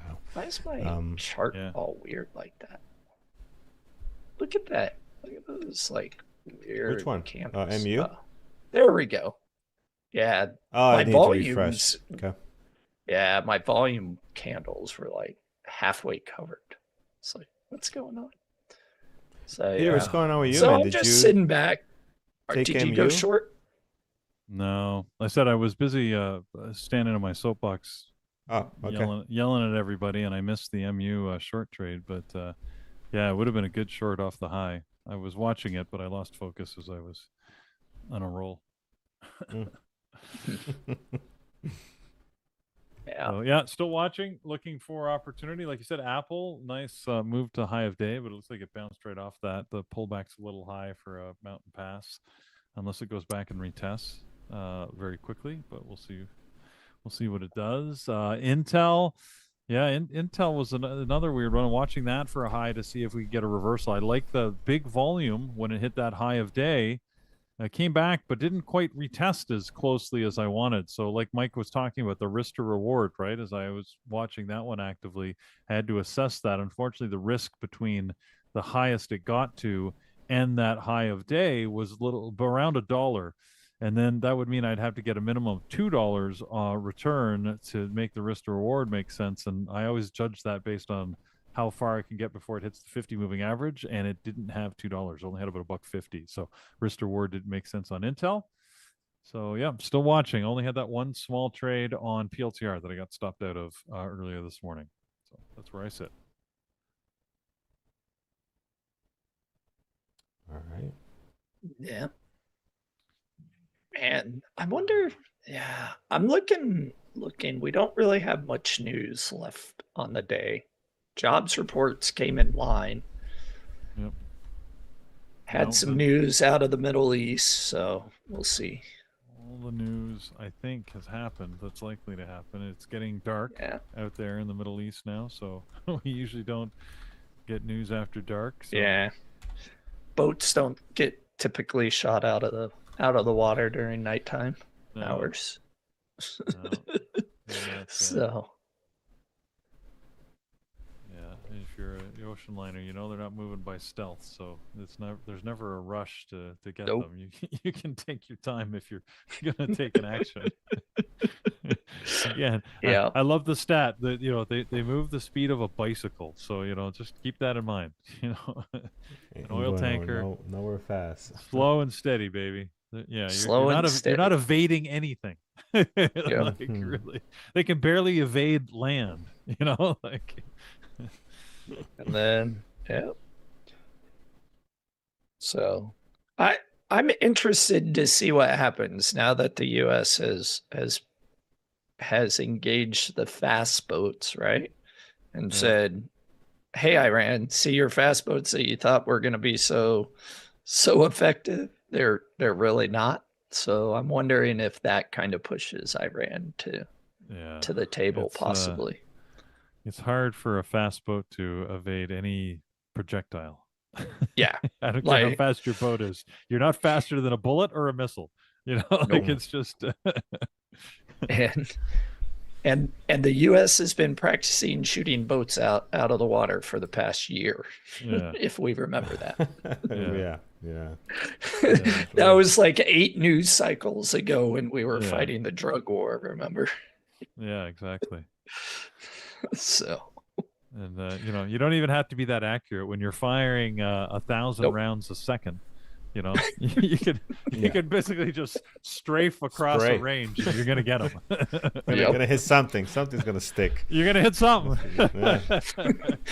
And the water comes in. Yeah, and if you don't hit it, you know what? You just go back across again, another couple thousand bullets. Like it really doesn't. Anyway. So I can pull up the Atlas. So this is the one I use for the ES, which is a little different than I use for the equities, right? So this right here, I use lower cutoff 87 and 96. The reason I do that is because if you go to the normal color scheme, that's the default, that has the 0 and the 100. If you put the ES in here as it comes up, 100. Whoa. Interesting trade. Oh, they reset the default to it. So if you put any of the futures in, this will be the default setting for you. But if I go to this, you can see like it's very difficult to see levels with the other setting on there, right? Like it's just very, very difficult to see, like for me. So that's why I went with, so see, look at that. Like what does that tell you on the futures, right? Like where are your levels, right? Like I can't see anything with that. Makes no sense to me. So that's why I use that 87 cutoff. Shout out to David Jordan, who is also a chat room member, shared a trade in the chat room since he unfortunately can't post trades here in the chat. But Carlos, I've got it on my shared screen. He took the reversal on MU. Looks like he got in a little early, added to it when it went over 650, and is now taking partials on the way down. So good trade, David. I'm glad somebody's got it. You know, it's you like to see at least somebody's making money on it while I sit and watch. So I don't know that it's going to go much lower, but you just never know with these things. I mean, heck, why not, right? We started the day at 610, as Mike pointed out. Yep. So, you know, we're up $61 from the close yesterday right now. So why not? I mean, heck, you could drop another 50, 60 bucks maybe, you know, if you hang on to this long enough. Or we'll be back at high of day. You know, it could literally go either way at this point. So good trade. I think my trade for the day is going to be on the ES. I'm just waiting for it to make a higher low and then see if it can break the lower high. So right now, right on this 5-minute chart, we put in another, wait, let me go up here. I'm looking at my wrong chart. Put in another higher high. This is the higher low. I want to see if we can put in a higher low over here somewhere in this area. And then when it comes down, I'll look to take a break of this lower high or higher low that's here. One of the things that we also do as part of our responsibilities here, we're not only traders, we're not only talking to you, but we are beta testers. So yes, we get pushed into service to test things, which means yes, sometimes we get the features in advance, but it also means we have to suffer some of the problems, right? As we're working through the issues that always come in a beta testing of software. So yeah, you see on Mike's screen, he's got a whole bunch of tabs. They've doubled it to 8 tabs in the beta version that we're using, but yeah, it's not available for general release yet. We want to make sure it doesn't overload the servers and cause problems. So, but that the intent will be to roll that out. So it's really the server issue, right? Because if you overmax the server, then the whole system doesn't work. Right. Which, like I think it was last week, we had a big issue. It was on the day that there was those Google, Meta, all those earnings. For some reason that day, our servers just got overloaded, whether it was with new users or people interested, and it really caused a problem. So that's why we want to do the testing.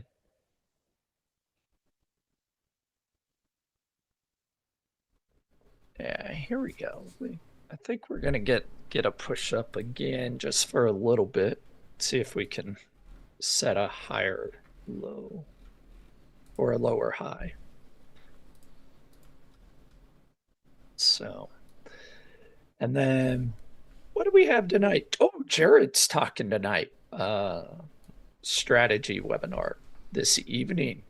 So he's going to be talking verticals, I believe, which is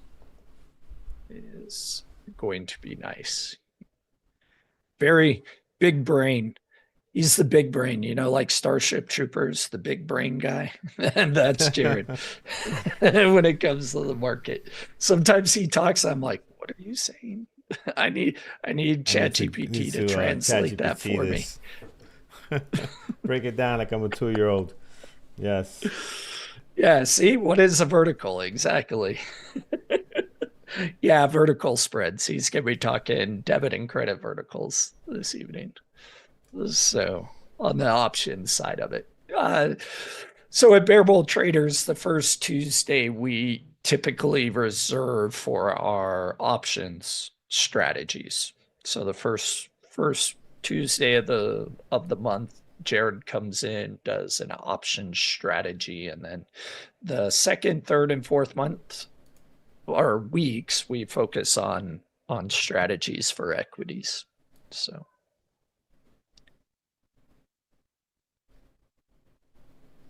yeah, here we go. Getting that push up. Let's see if we can not make a new high now. See the patience sitting back, relaxing as we go through. Peter, did you watch that Avs game that it was 9-6?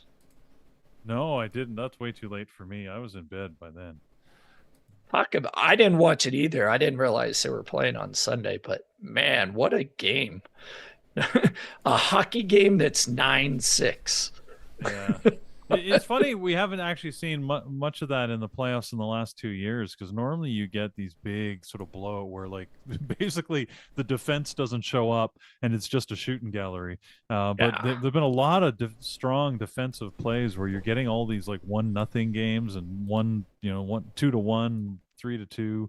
So that's a little unusual. Normally you get some series where it's just like, we're like, screw defense, man. Put as many pucks in the net as possible. But I think what's happened is the goalies have gotten a little sharper. Defensive crews have gotten a little better, that they can maintain that defense more. And anyways, that's my opinion. But yeah, it's funny to watch those things. I mean, and then you get the other side. The same day, right? Montreal was playing and they managed to win the final game of the series with only 9 shots on net. That's an NHL record, playoff record, I think. If I'm that is mistaken. Crazy. Now, that stat ignores the fact that there was a lot of block shots. So, they were throwing their bodies in front of these pucks, but still to win the game with only 9 shots, there's been all sorts of memes I've been seeing where people have been making fun of that, which I find hilarious. But at any rate. Yes. So we'll see. I'm looking forward to the Avs game though tonight. I'm gonna watch that. Yeah. So. Yeah.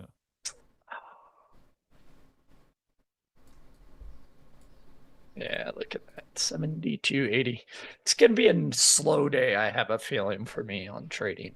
A lot of just sitting and waiting for the market to do what I want. So no big news today.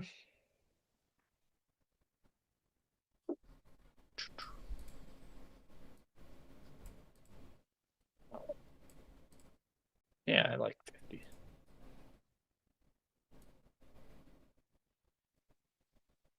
Wonder why there we go. Lots of orders coming in.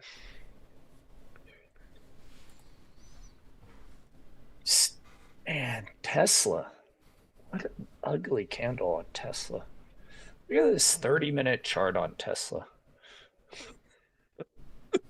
Yeah, Look at this. Messy. Up and down. That is really ugly. Gave me a hard time this morning, man. Eventually sold off, but it was not pretty. Apple's coming down off that 283 level.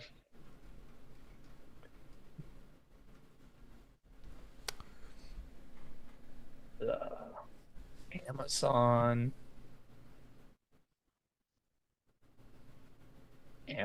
very indecisive right now.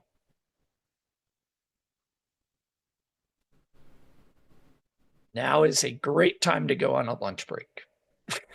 It's kind of early, potentially, but yes. Set some alerts. Go on a lunch break right now. Yeah. Keep it.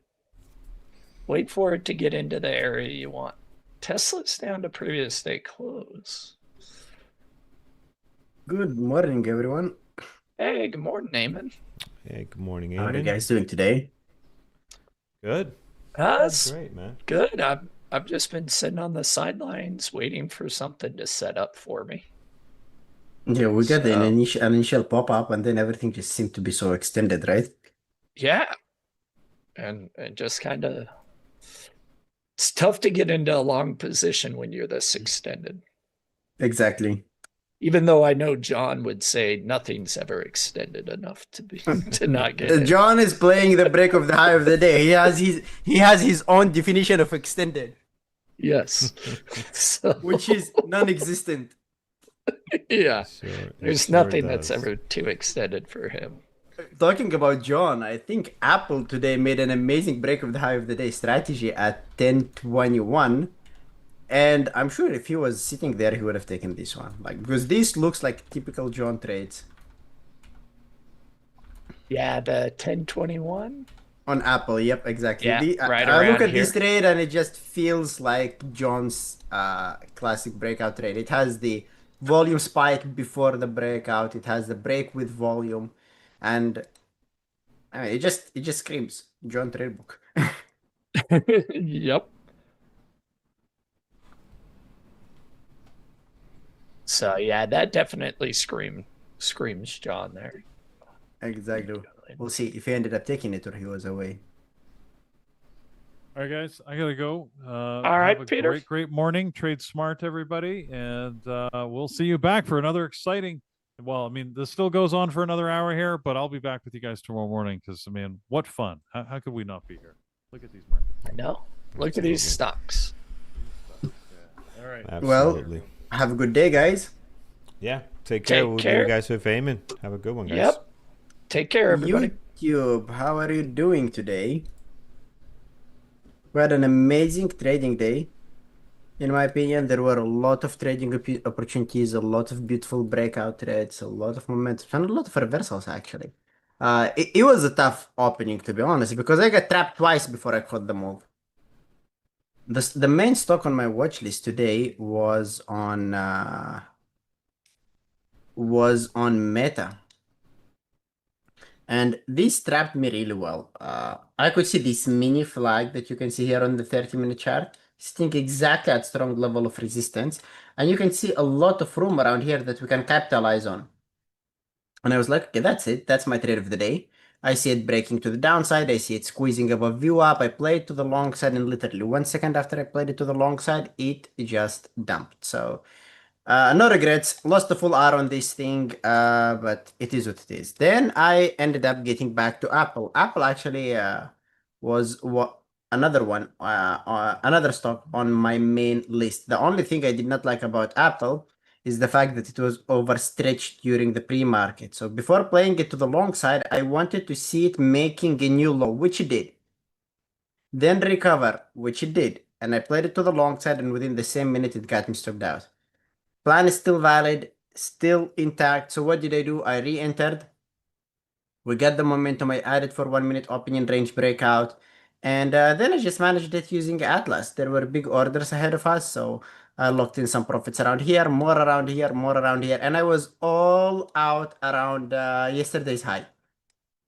And look at the pen. The moment I exit around yesterday's high, this thing makes literally the whole move, or maybe just literally doubles the move. But anyway, in my opinion, that was a good day and a good trading day. I don't know if you guys managed to catch any of these trades, but it was clean. It was clean. MU was amazing. I agree with you. MU just did not fit my entry criteria simply because the gap was too much for me. I liked Apple because we had a nice fake breakdown. You can see that there is a nice level down here. We're breaking below the level, and after the break below the level, we retested, right? Which was actually a clean one. MU was good. I mean, I'm not saying it was bad, but it just did not meet my trade book setup. And talking about the overall market, yesterday, we ended up calling a few nice opportunities in the chat room. And this is why I'm telling you guys, if you are not a part of Verbal Traders, make sure to join us, because I continue this session at BBT at 12 p.m. And sometimes we have some good trading opportunities. A good example is RFQs. I called this one live in the chat room. Similar idea to Apple's trade. We have a clean level. We break below the level on huge volume. Then we recover, retest the level before the continuation. So I played it to the long side, closer to the level of support. I added at the breakout. I added at the retest and all out around the VWAP edge. So that was a classic and A+ reversal play. I honestly love these type of afternoon plays. I usually leave one bullet for later during the day. So if we start the day with a few losses, I leave something for later during the day. So that was actually a good one. We'll see if we find a good trade for the afternoon. Two of the stocks that are interesting for me are Meta and Intel for a short play. This thing is already overstretched. The hourly chart is just starting to get heavy, but it's still not ready. We had the first 30-minute and 15-minute reversal candlesticks, so it was tempting to short it right here. That's where I was looking for a short. That's around here, but I decided to wait for a more obvious setup. I think if I am to trade Intel to the short side, it's going to be around 1 p.m. Eastern. It will take some time. Meta is interesting as well. You can see that we have a mini channel on the hourly chart. We are sitting exactly at the low of the channel, but similar to Intel. I think it's going to be after 1 p.m. Eastern, or maybe at least if we have a double bottom on the 5-minute chart. Maybe even without a double bottom, like at least a retest on the 1-minute chart. We'll see. If it sets up, I'm going to take one more trade for today because I have one more bullet. Actually, Sam, can you please share when we can tell what going higher probability that gap of the indices will get filled? I see triple top with less volume. Does that indicate a reversal? Not necessarily. Remember, the triple top means nothing without higher time frame confirmation. You have a triple top on the Qs, on it clearly making higher highs and higher lows and bullish candlesticks. It's still not ready for a reversal. You are paying too much attention to the 5-minute chart. First, you wait for signals on the higher time frames, then you execute the trade on smaller time frames. Now, MU, even though it did close as a reversal candlestick, it's not a good one for a reversal because we had one candlestick, which is a momentum pop-up, then a reversal candlestick, which is the second candlestick. That's usually a reversal trap. You can expect it to make a new low, hold VWAP, and then continue ripping higher. Anyway, we'll see. We'll see. It's too early to talk about reversals. Oh, I see Kyle joined us. Hello, Kyle. Good morning, Eamon. How are you? I'm doing good. How are you doing? I'm great. I had a really good morning. Yeah, I saw that Kyle actually got a really good opinion range breakout and a good runner on Intel. So he ended up playing the breakout on Intel, added on a 5-minute open range breakout, added on the ABCD pattern. I think he rode it all the way up to 110. There was one final add around here for a final momentum. Yeah, About that he wanted to catch, but it was already overstretched. But that was actually a good run, a really yeah, good run for today. that was great. You Awesome. traded. So, Oh, sorry. Go say it ahead. again. Oh, what did you trade this morning? I didn't see any of your trade. Oh, I ended up trading Apple and Meta. So my first trade on Apple was a loser, and on Meta was a loser. Then I ended up taking a breakout on Apple with an add, and all the way up to previous day, to previous day high. Yeah, that was basically it. Beautiful. Looks Yeah. great. So now looking at Atlas, we can see that Apple is having a big order down here at 280. Remember yesterday when we were talking about orders supporting a second leg up higher, guys? That's exactly it. We're having a support at 280. This is going to absorb the selling pressure for a potential run all the way to 283, which could be the target. So no doubts that Apple is going to be making a second leg to the upside. This is not my trade book anymore. I'm not going to take it, but it's interesting to keep an eye on. Were you watching Apple yesterday, or did you mark these levels today to go long? I marked it today. Today? So it was Okay. pretty much obvious, especially on the hourly chart. There it is. We have a flat level of support. This level was broken during the pre-market, and it recovered above it. And I actually ended up calling this trade for a lot of my mentees in the Discord server. I had quite a few stocks to keep an eye on. It was Meta, it was NVDA, we had Tesla, we had Apple. I mean, like a lot of stocks which are actually interesting. And when I see a stock that's running like this during the pre-market, I usually do not play it until I get a reset. I want to see a new 5-minute low. The moment that happens, I look for an entry. Rushed it, so basically it made that new low that I was looking for, recovered, played it long, got stopped out within the first minute, which was disappointing. This is one of the things that I usually do. It's an upside in my strategy and it's a downside at the same time. I go for really tight stop losses. This was my R around here. And I lost a full R on this trade. Then I re-entered with the exact same R, but look at it when it actually works. This is the risk, and this is the reward.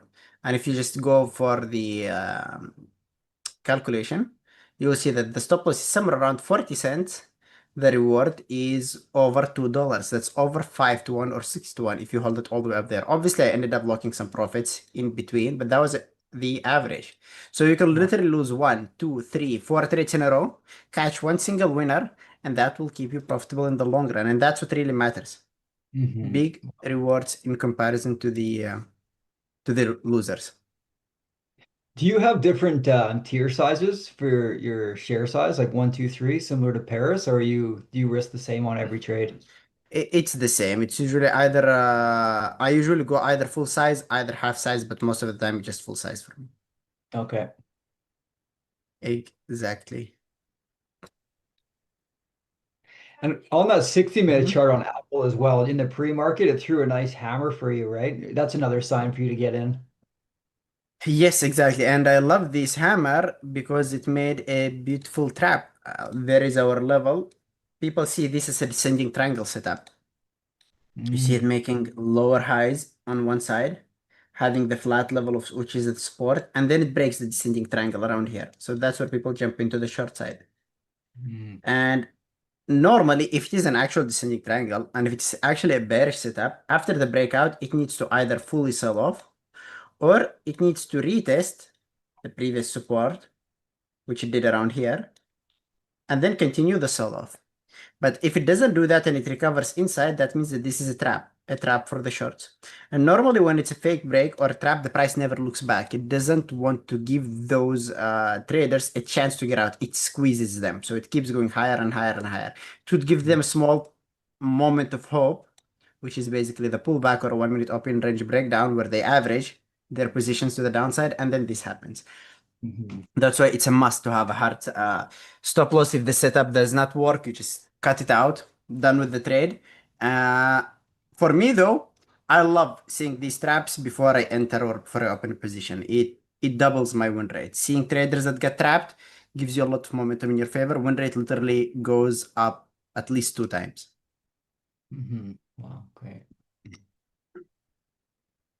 So how do you, on that first, how do you know it's a false breakdown? Just because it comes down, kisses the moving averages, then goes back up?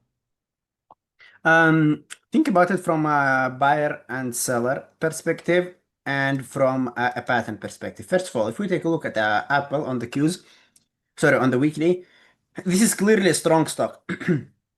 It's been in an uptrend for the last few weeks, and it broke a multi-week consolidation area. So the weekly chart is just simply screaming long. Then I go to the daily chart, and I have to build my buys using the daily chart. I see that the daily chart, this is the multi-week level that I was talking about. We did break it, and we did break it on huge volume. That's what we call an ignition volume. After that, the price usually starts a second leg or a trend to the upside. After the breakout, we retested the previous resistance area, which is acting as a support. Now, what are market stages? Range, breakout, retest, trend. Obviously, it could fail every now and then, but we have the statistics and probabilities. That's what we're doing. And that's what I usually do. I analyze the weekly chart and the daily chart to build the bias. Are we more long today or are we more short today? Looking at the daily chart and looking at the weekly chart, it's screaming long. Doesn't mean that it cannot be a short, but at least it's screaming long. Then I go to the 60-minute chart and I see something off. I see that the 60-minute chart is giving a bearish setup when the dominant time frames, which are the daily plus the weekly, are screaming long. What does this mean? It means that if it ends up selling off to the downside, I do not care about it. I'll just let it go. I'll let it sell off. I don't want to be in this trade. It's going against my bias. But if I see it breaking down and recovering, then I have an extra confirmation. The first confirmation is that the daily and the weekly are strong. The second confirmation is that traders who are not paying attention to multiple time frames and only narrow focus on the smaller pattern setups, they'll be jumping in, assuming that it's going to be a downtrend, and they will probably be getting squeezed around here. So now I have the higher time frame bias with traders who are trapped simply because of a smaller time frame pattern. That's kind of emphasizes the breakout. Now, how do I know that it's a fake break? Initially, when it breaks, I do not know if it's a fake break. I have no idea whether it's a fake break or not. It could just be an actual break and it could sell off. But it's a multi-layered setup where I start with the thesis and the bias. There are reasons why we need to look at it for a long. And then we wait for setups on smaller time frames. That was a nice ABCD pattern. Nice 1 minute opening, range breakout confirmed with a fake break going into the higher time frame. So all of these pieces of the puzzle, when they're put together, they give you a good confirmation. Thank you. That's great. You're welcome. So, Kyle, there is a question for you. Or maybe not a question, it's a statement, I guess. Chris MC. 30% above on max goal, killer day on NVIDIA and Intel. Yeah. Yeah, I had a great day on Intel. I'm about 2.5 R or 2.5 on my account. So I traded my personal account. I didn't trade the funded today, but yeah, I had a really good session with Andrew. Kyle, did you make a decision to trade Intel, and how do you trade it, by the way? I got in. I've just been really bullish on Intel lately. It's at all-time highs. The president's been talking about it for the last about week, I think. So it's just, whenever there's a catalyst behind a stock, it's always good to trade it because there's more volatility when more people are talking about it. So yeah, I've had on my watch list for I think about a week now. So it's been really good. It's been a good trader. I agree with that. Remember, whenever you're trading any stock, guys, it needs to have 3 things to trade. Technical part, the catalyst, and the participation. Institutions, big traders, big players, they need to trade it. Technical reason is good, but it is not enough. There is no point having a good pattern and good levels with nobody reacting to these patterns or these levels. Catalyst on its own is not enough. You could have the best catalyst out there, but the price would go south, or the worst catalyst and the price is going to squeeze. Seeing that the stock is being traded at 200, 300 million shares per day, with an ugly intraday price action, meaning that we have the participation but no technical reason and no catalyst, also doesn't mean anything. You literally need the three pieces of the puzzle together. You need to have the technical reason, the catalyst, and the participation. When all of these are there, that's the best stock to watch for the day.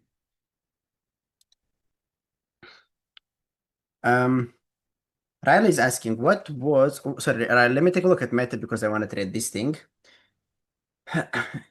So let's see what we have. I'm going to go Meta small share size, half of the original share size. That would be my last trade for the day. And now I'm going to answer your question about what is my exit strategy on Apple. It was PNL. I know that sometimes it's technical and sometimes it's PNL. In this particular case, it was PNL. I usually start looking in profits the moment I hit my 4-to-1 point. If I see 4-to-1, even if the price can go higher, I need to lock in some profits. I do not want to see a 4-to-1 trade going back to break even or going to a loss. Definitely not something that I want to do. So 4-to-1 locking in some profits. And I'll show you exactly what I saw on Apple when I ended up trading it. Let me just go for my downloads. I think that was it. No, not this. Not this. There it is. So I saw this $280 area on Atlas. Clear, big order with nothing below. You see how dark it is to the downside? It tells you that there is not much orders, no buyers down here. All the liquidity is above. And other than this big dark red line that we have, there were small light blue lines, which are good confirmation areas. Good orders, which are supporting the bullish bias. Now, $280 area, like I told you, would have been somewhere around 7-to-1.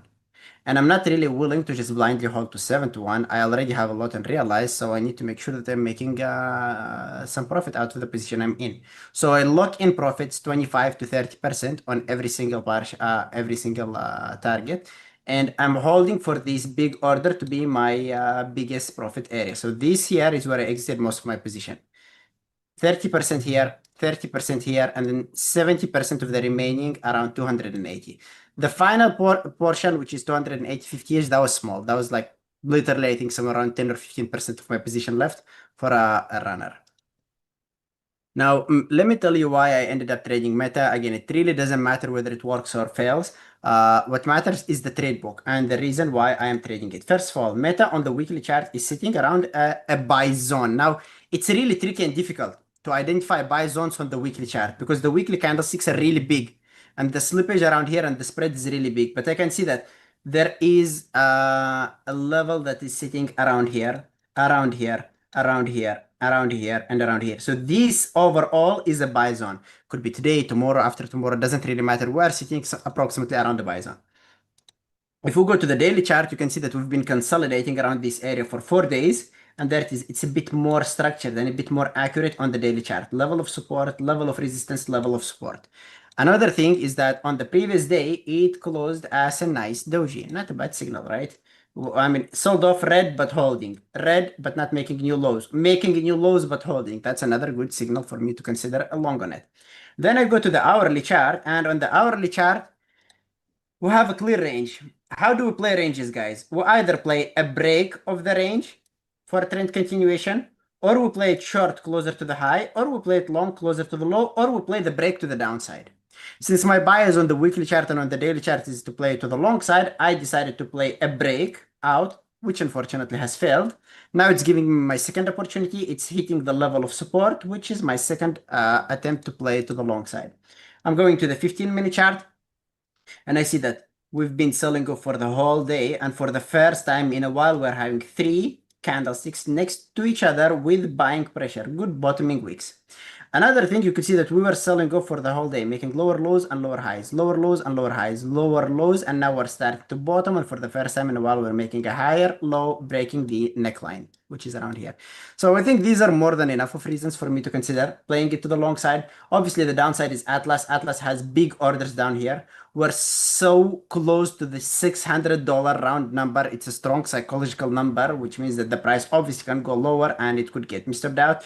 But now here I'm kind of weighing the pros and cons. There are things that are going in my favor for a potential long, and there is something that's going against me. Does that mean that this is the best setup out there? Definitely not. I would rate it as a B+, but it has enough reasons for me to play it to the long side.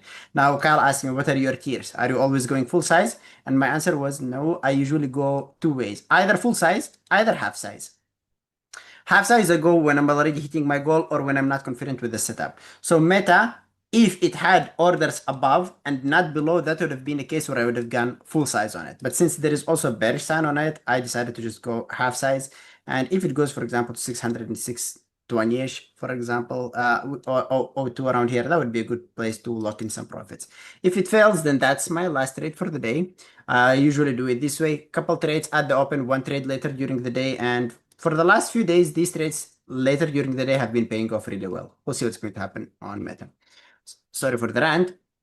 Anything to add? Anything you're watching, Kyle? Kyle? I am actually in Intel. It's just a very small share size. Still targeting that 110 there. I'm in at 108.78. I got in on this hammer at 11.15. Doesn't look like a bad trade. Like pattern wise, it's good. Atlas wise, I mean, there are some orders, which means it can go higher. Good flag on the 15, on the 30, 60-minute chart. Following the 3 candlestick rule, can go one more candlestick to the upside.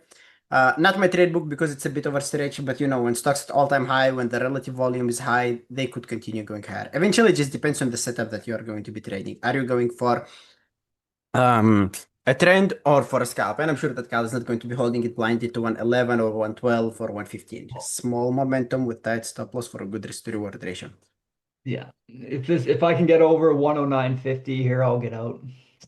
Yep, not bad. You see, this is guys, and this is kind of a bit of a different trading style. Cal could go for smaller moves, good, quick momentum, quick scalp. For me, I need the runners. For example, I need to see $2-3 in Meta before I start looking in any profits. That's why it takes me longer to wait for my setup to happen. Which I'm working on as well. I think like the way you trade it's honestly so beautiful. And just like the way you can take a couple losses, then you hold a couple good runners, and then you come out, 3 or 4 hours on top. It's great. I love to see it. I know a lot of traders are like, how can you get the 4 or the 5 consistently? You can. A lot of the traders that I know, they keep getting these 4 or 5 hours consistently. It's about a good entry and tight stop loss, and then eventually a good risk to at least one single ad. One single ad is going to make a huge difference, to be honest. Chris getting foggy. Yeah, I mean, Intel's ran up so much. It's already it's up 14% on the day already. I'm just taking one more stab at it. I had a great morning, so I'm just half share size going into this. If I lose it, it's okay. But if I make it, I'll buy some lunch for myself. That's exactly it. You know, guys, what I call it? I just call it the Russian roulette. It's like if you had a win, give it another attempt. If it's a win, give it another attempt. If it's a loss, call it a day. So basically, you keep shooting until you hit yourself in the leg. My last trade, for example, on Apple was a winner, so why not giving it a second attempt? Meta, if it works, I might look for something else at 12 p.m. when I'm in the chat room at BBT. And if it's a loss, I'll just simply call it a day. It's like yesterday. If you remember when we were on YouTube, I told you that I did catch NVDA, but we did trade actually NVDA live yesterday on YouTube, right, guys, with Peter. So I caught NVDA, was a small 2-hour winner, exited the rest at break even, but that was a win trade. So what did I do later during the day in the chat room? I was like, okay, my last trade was a winner, so I'm allowed to take one more trade. And what did I do? I ended up playing the queues. And this trade around here gave me around 5.5 hours with all the ads. So I could squeeze my day from almost 2 hours to I think 4.5 to a 6.5 hours day with one extra trade. And if I were sitting in front of my screen, or maybe there was another step, maybe I would have given it a third attempt. Now think about it from today's perspective. I ended up taking Apple today for a long, which was an amazing day, over 5 hours. And now I'm taking Meta. Obviously, it's half size. So if Meta works out, that would be plus 2 hour, and that would be an amazing 7 hour day. But if it fails, my 5 hour day is going to go to 4.5 hours. So I'm almost giving nothing, and I already have compensated for the small half an hour loser by making 4.5 hours yesterday. See, it's about consistency and about longer term management. Anchor, it's different. My ads are different. I usually add as much as I need just to make sure that my risk is not more than 1 hour. What are those R's? The Viento R is your risk per trade. It's different from one person to another. That's why I'm talking in terms of R's. For me, my R is $250 risk per trade. I mean, I know it's not Andrew style, not Andrew size. Usually when I get a winner, which is a 4-1, that's $1,000 in gains. When I lose minus 1 R, that's down $250. When I lose half an R, that's $125. It's something that you need to decide on your own. How much are you comfortable risking per trade? And then your share size depends on the distance between your entry and the stop loss. So let's go, for example, to Apple today. How did I calculate my share size? This is my entry. 277.24 with my stop loss 276.66. How big is that stop loss? It's around 58 cents, maybe. So we go 250 divided by 58 cents. How many shares can I take? 431. How much buying power would that require me to take? $119,000 buying power. So you see, my share size is decided by my risk per trade. I don't just randomly pick up some random shares. Now look, the price is going in my favor. And I'm like, okay, I don't really need this to be my stop loss anymore. I can add, and I can move my stop loss to the original entry. How many shares can I take? I want to risk 1R. So I'll be like, let's take a look at the difference between my entry and my new stop loss. That's 80 cents, right? 90 cents, 90 cents. So 250 divided by 90 cents. That's 277. So I'm going to add 277 shares on top of the 430 something shares that I already had. Make sense?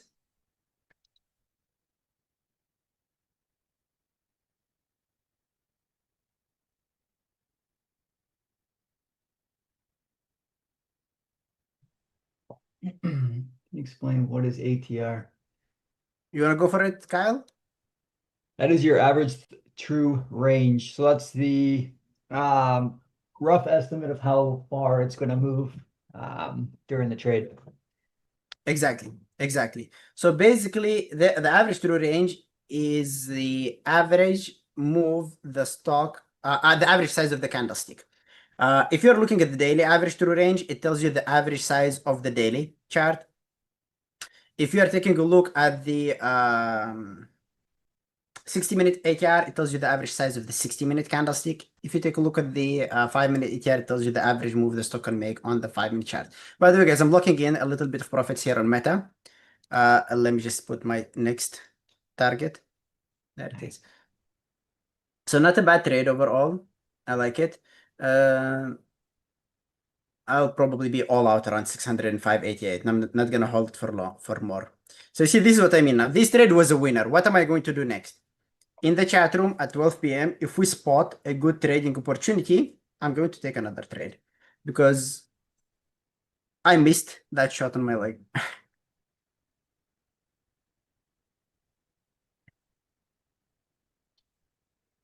So sorry, I missed that. How many bullets do you give yourself a day? It depends if As much as it needs, as much as I need, until I hit myself on the leg. So basically, if you have a winner plus opportunity, you take another trade.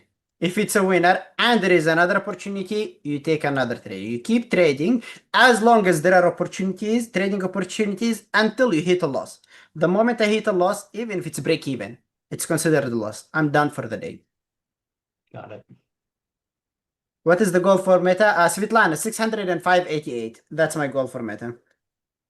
Not going to hold it for longer than that. When I play reversals or range plays, usually I go for VWAP as my target. Intel. Wow. Intel What is happened on so, Intel? I don't know. It's just like these are opportunities when you look at it, it's just so far extended. It's hard not to think that it's a short, right? That's my perspective. Trading reversals. You go against the crowd, and this is why I use the average true range. It feels like a good setup. It looks like a good setup, but it doesn't mean that it's a good setup. It could be a trap. It's Right. like some people are asking me, Eamon, what is the difference between an ABCD pattern and a double top? Don't they both look the exact same way? A double top and an ABCD pattern? Yes, they do, but it depends on where it's happening. If you get something at the beginning of the day, in the beginning of the move, still an ATR left, no three candlestick rule, that's probably an ABCD pattern. If you have whole ATR hit, three candlestick rule, extended move, it's probably a double top. Exact same pattern, but the location is different and the bias is different. Hmm. I actually went short Intel. This will be my last trade of the day. I was 4 for 4. Short at 1132. Just small share size. Just like looking at it and how extended it is, my lord, I just feel I'm gonna just a quick scalp here. There we go. 108.50. Intel. Intel has been so good to me today. I need to stop trading. No, look, it's not a bad one to keep an eye for sure, but look what I see around here. Uh, Again, not to influence the trade or anything, just purely educational. Mhm. Looking at Intel, the hourly chart, that's candlestick 1, that's candlestick 2, and I know that it needs a 3. So if I want to play a short on Intel, the first thing I want to see is a new high. And it probably is going to make us a new higher, either now, either later during the day. So my first signal is place an alert around the high of the day. And if it hits it, that's when I'm going to go for a short. Obviously, it can go to the downside, and for your style, which is going for quick, maybe $1 or 50 cents move, it could hit it. But I want to make Yeah. sure that I'm getting some sort of follow through. So the first thing I want to see on Intel is a new hourly high. Next, I go to the 30-minute chart, and I see that the 30-minute chart is actually giving us a bull flag. Move to the upside. It made a new reset, green candlestick, which tells me that after a green candlestick, probably we're going to have a new green. So Intel, this drop that is happening right now on Intel is probably going to be just an overlap because market is not doing open close type of price action. It's doing overlap price type of price action. So what's happening here on this new low, which looks like a double top, is just an overlap before it makes a new 30-minute high. It's Wow. kind of giving a few steps for traders before it actually goes. So this thing is probably going to go up to the upside to stop out the shorts before it's going to go for a reversal. 15-minute chart is also flagging, clearly ABCDing. No good risk to reward ratio for a long, but no good setup for a short yet. So these are the moments where you're kind of wondering, should I go for a long or should I go for a short? And sometimes the answer is none. Yeah. Right? Because you need to wait. Because right now it's trapping the longs. Like, oh, there is a flag around here. I'm gonna try to the long side. People try to the long, and then they get subbed out, and they're like, okay, maybe it's going to go to the short side, so I'm gonna try to the short, and then it gets them subbed out. And you're like, okay, Yeah. what's happening? If it's not a long, if it's not short, maybe it's just better not to trade it at all at the moment and wait for a good, for a better setup and a better risk to reward ratio. Yeah. And as you say that, I have now been stopped out. Yeah, you called that well. Just started this week with the giveaway account. Just finished pulling my previous one, getting disciplined. Okay. What when you blew it up, did you over leverage or what happened? Did you have a trade book, Paris? What's your goal on Meta? Kyle, what's your daily goal? Oh, sorry, are you talking to me or? Oh, sorry, no, I'm reading the chat room. What's Okay, your daily goal? go for it. If I can make 2% of the account, that's a win. Until yeah, I mean anything around there it's a really good day. Intel's forming a bull flag on higher time frames. Yeah, I was stopped out of my short. Looks like 109.50. There's a lot of orders at 109.50 here. I mean, Eamon called that beautifully. AMD. Yeah, I mean, it's just repeatable price action. Someone there was a question: how are you so confident at managing the trade or reading this price action? Read this book. It's going to take your trading to the next level. I mean, it has a lot of information that I'm talking about right now. And again, I am confident, but it doesn't mean that I am right. Note that there is a big difference between being confident and being right. When I talk about something and saying that, okay, it's going to go to the upside, or it's going to get you stopped out, or it's going to dump around here, I say it based on experience, but I'm also wrong sometimes. Uh, Trading is a game of numbers. You know that there is a fixed percentage win rate and there is a fixed percentage loss rate. And I know that my strategy has a specific win rate and a specific loss rate. But I know that in the long run, with my trading style, I make money. That's why I speak confidently. Even if I'm wrong, I do not care about it because I know that I'm wrong at the moment, but I'm right in the long run.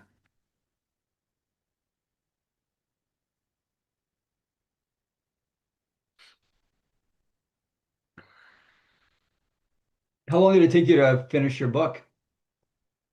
Over a year. I think Over a year and a a half to 2 years. I Wow. started writing it 3 or 4 years ago, but it was like brainstorming, throwing a few ideas here and there. Uh, And I got in like so religiously into it, spending at least 2, 3 hours a day, like 2 years ago on it. Good for you. And thank you. And I think it was like a year. I started announcing that it's going to be released back in May 2025. And it just kept taking longer and longer and longer until it was just released, I think, in April 2026. So it just took me way longer than I expected. Because every time I write something, I'm like, okay, there is a missing information, or okay, this is clear to me, but it's not going to be clear to someone else who is reading it. And I had to add some chapters, add some parts to the books, and that breaks the structure. So Mhm. it was a mess. It was a mess. It was difficult. Well, you got it done. I'm really amazed by Andrew, who's written like so many books. It's not an easy thing to write a book. Oh, I wouldn't imagine so. Not. No. Okay, there we go. What are you guys trading? Are you guys in any trades right now? Do you know, guys, which is trading silver or gold? What cons do you see in that? I don't really trade commodities, to be honest with you. I did trade silver, I think like a month and a half ago when it was really rallying. I think about at $100 an ounce. But honestly, I've been really into semiconductors. They've been treating me. It seems to be a really volatile industry right now. SMCI, Intel, like I mean, Robinhood's been really good as well, but semiconductors have been good for me.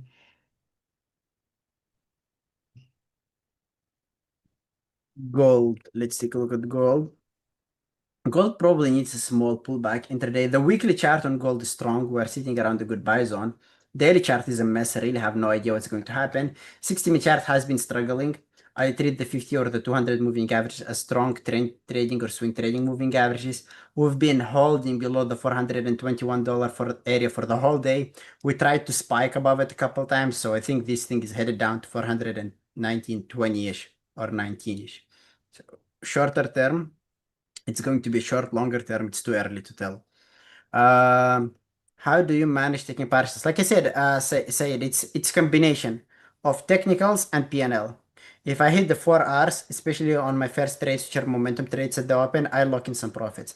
I have a final target in mind. It could be ATR, it could be a horizontal level, it could be order on Atlas, which I want to hold on to. But then there is the PNL in my unrealized. If I know what's my average winner. I know that usually my winners are between 4 to 6 hours. So if I see 4 or 5 hours in my and realize that's where I start locking in some profits. Let's say that my final target is some particular horizontal level. And right now I have 2 hours in my unrealized. I know that's way less than I usually get. So what do? I respect my level and I hold it all the way to my original target. So like I said, it's combination of PNL and technicals. Vox Entertainment, bullish or bearish now? Depends on what. Gold bearish, like I said. Gold is probably going to go to the downside. This thing just been sitting up here for so long. It gave enough attempts to break above this $421 area. In fact, it did break a couple times, but it failed. This thing needs to go lower.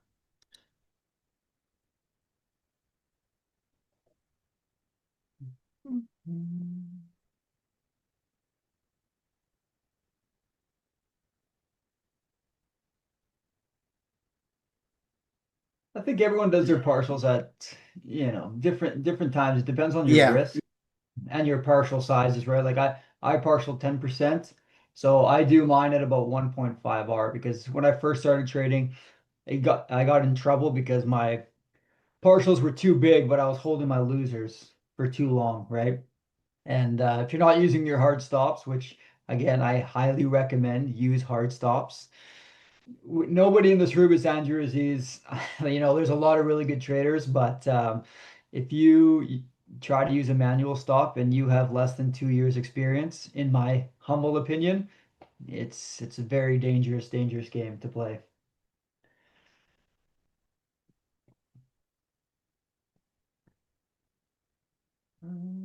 I do mine whenever I make money. Well, yeah. Why All right, not? Chris. Well, if it works for you, that's great. Yeah. Just be Exactly like we careful. said. So many different trading styles. You do what works best for you. Yeah.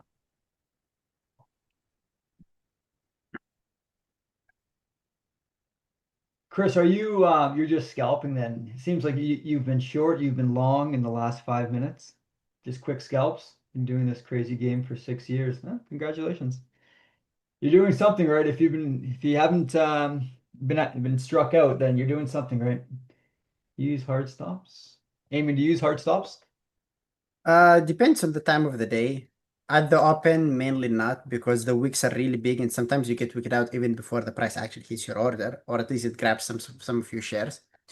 Uh, if I have to leave the screen or I'm watching something else, I usually do use hard stops. But right now, for example, on Meta, I have my target, but I don't have my stop loss on screen. But I'll get to that. I'm just going to drag my target lower if the price goes against you, against me. Sorry. Yeah. Good.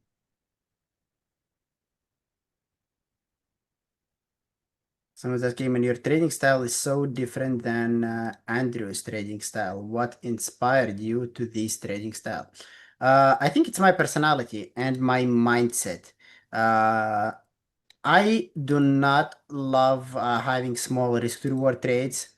Uh, I want to make sure that any single trade that I take uh, is going to compensate for five, six, or seven of my losses, which never happens, by the way. I usually lose one or two trades, and then eventually I get my winner.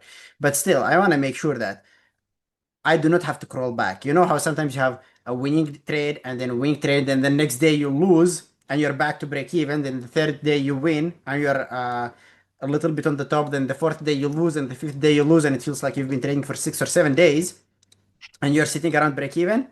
Like that type of feeling, I do not like. So I had to develop a trading style where my winners are outweighing my losers by not a little bit, but by a lot. I want to make sure that one of my winners is going to compensate for five, six of my losses. And I also consider break even around here because I don't always go for a win or a loss. It's a win or a break even or a loss for me. It's different. So I started trading ABCD patterns, and that's a strategy that Andrew explained in his book. It's nothing new.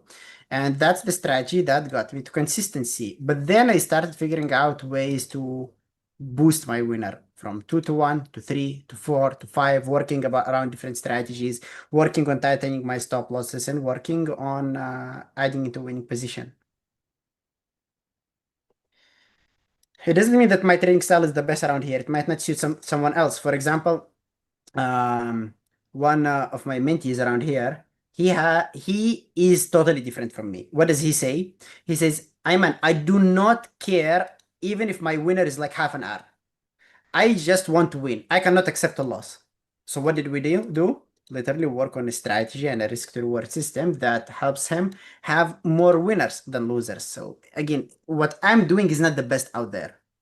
It doesn't mean that you need to do it. You need to figure out what works best for you and play somewhere around it. I don't know how it is for you, Kyle. Do you care more about win rate or risk to reward ratio, or you don't pay attention to this? Honestly, the more I trade, I think the risk to reward and just holding your winners that's just what keeps you in the game longer. If you're P&L chasing, you're going to be in trouble. So just hold your winners, and the risk to reward is everything in this game. If you're holding them longer, you're going to make more money. And just if you're wrong, stop out quick. take your loss, take your jab in the face, and move on. You can always get back in if you're wrong. If your setup sets back up, you can always get back in. But if you're wrong, just get out. Just cancel, just cover 100% of your position, get out and get back in. And it refocuses yourself. Because when you're in a trade, it's so interesting how your thoughts are, right? Like especially if you're not really confident in it, wishful thinking comes into play. And there's just so many variables that come into it, and you don't want that. You want to trust your trade book. You want to control your edge, and when you're in a winning trade, have your targets. And that's something I always watch Eamon doing. Is like he has his targets. He knows where it's going to go based off of his higher time frame analysis. So that just comes with experience. So yeah, risk to reward is everything, obviously. Chris is saying he has a 91% hit rate. Good job, Chris. That's amazing. Play smaller size. Again, there is literally nothing wrong about how many hours you're going. Don't listen to anyone out there who is telling you that, look, risk to reward ratio doesn't matter, or risk to reward ratio is everything, or percentage win rate doesn't matter, or percentage win rate is everything that you need to get. So many different trading styles out there, so many different risk management system. You need to backtest. The most important thing is just to backtest and build a trade book around your personality. Uh, some people are like, oh my god, this moderator is amazing. I want to trade like him. Then they start working with them. They start following their style. They start analyzing their trades, but it contradicts their personality, and they just keep struggling for months. That's something that you need to account for. You cannot just Mhm. simply say like, oh my God, Andrew is amazing. Andrew has a trading opportunity every single day. That's why I want to trade like Andrew. For me, for example, I don't have trading opportunities every day. There are days where I do not trade because nothing's set up. Sometimes 2 days a week or 3 days a week where I do not see anything, and I just simply end up having no trades for 2 or 3 days straight. And people are like, but Ayman, Andrew takes like 5 or 6, 7 trades every single day, and you are telling me that there are no opportunities? There are opportunities every day, but there are not opportunities for every trading style out there. That's something to note. 100%. You nailed it. Eamon, I got to jump off early. I have to drive my wife to work, but thank you for today. I always appreciate you. Thank you for the company, Kyle. Hey, Have bud. a great rest of the day. I'll hang out around with YouTube members for 10 more minutes and then go to the chat room. Okay, buddy. Okay, take care. We'll talk to you soon. See you tomorrow. See you tomorrow.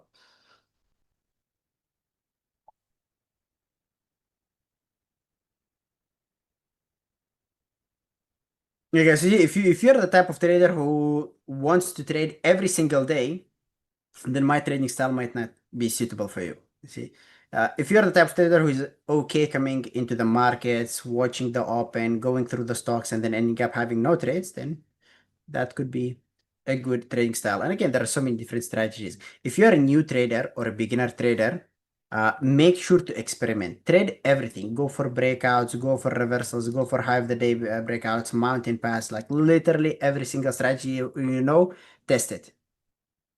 Then it's going to be easier for you to pick what you feel more comfortable about. PLTR. Someone is asking about PLTR. What about PLTR for reversal? I think it's too early. This thing is just solid red. It made some pullbacks, and it is not ready, not yet. It's not stretched on any time frame. It is stretched ATR wise, but it's not stretched enough reversal wise. So wait, no rush. I don't think that this thing is ready for a pullback or a reversal. Do what works. Exactly, Chris MC. Do what works.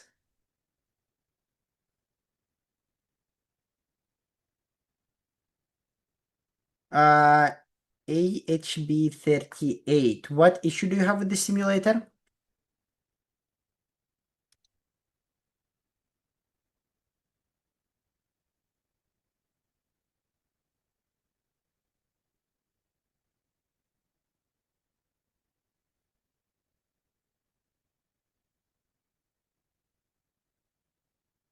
Oh, sorry, Netflix. Let's take a look at Netflix for you.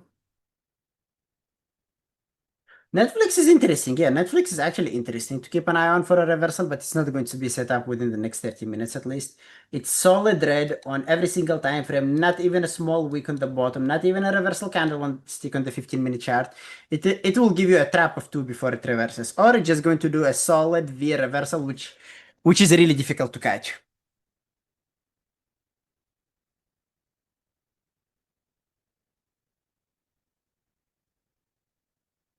Ucom is really bullish. Now, this one is a bit tricky. I usually say do not trade reversals on stocks that had a fake break. Qcom did have a fake break, which is why trading a reversal on it is going to be a bit tricky. Qcom would be interesting for a reversal after 1 p.m. Eastern. If the 12 p.m. Eastern is going to close as a reversal candlestick, which is going to be the third hourly candlestick, after 1 p.m. Eastern is going to be interesting.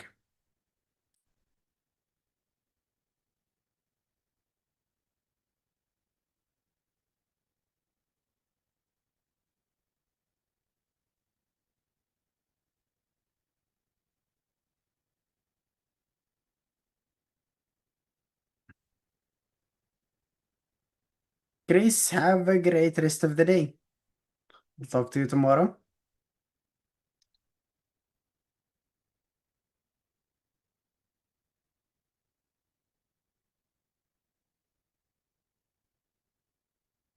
So I'm out on Meta around break even. So I managed to lock in one profit on it, and then it went against me, and I just cut it out at break even.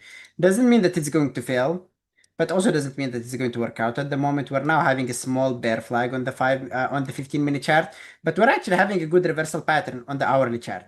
This is going to be the first reversal candlestick that we've had in a while.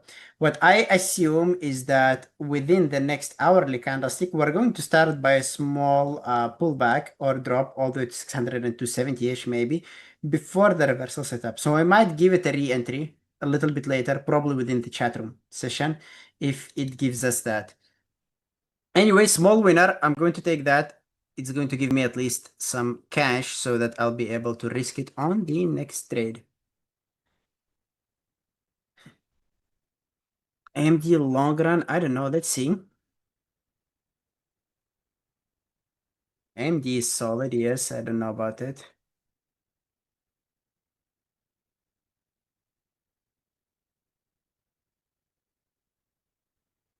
Sammy, this is amazing. Well done.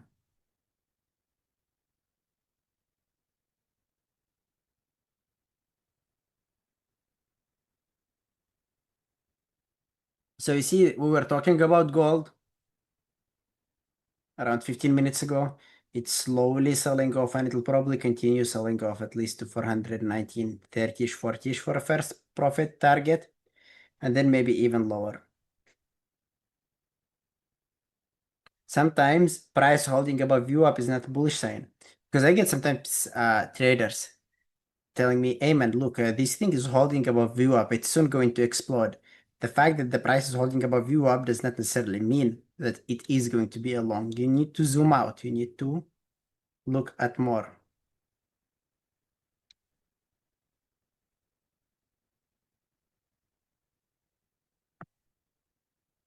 See Marvel?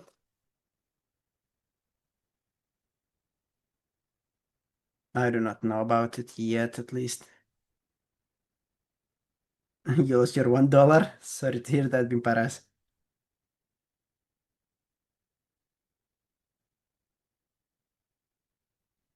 I do not think I would have taken it. Yazi. I can see that it was a double top and it did reverse and flush afterwards, but I don't see it as a valid setup that I would have taken. It's just one of these um, type of price actions where something happens, it works, and then you're starting to analyze what could I have done around here to catch this trade. Honestly, looking at it, I don't think you could have done anything to catch it. I would not have caught it. I just don't see any reason to go short on it. Yes, Sultanov, I'm still holding on to my Microsoft swing trade.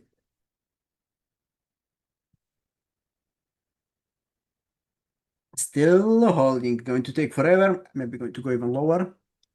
It's longer term trade.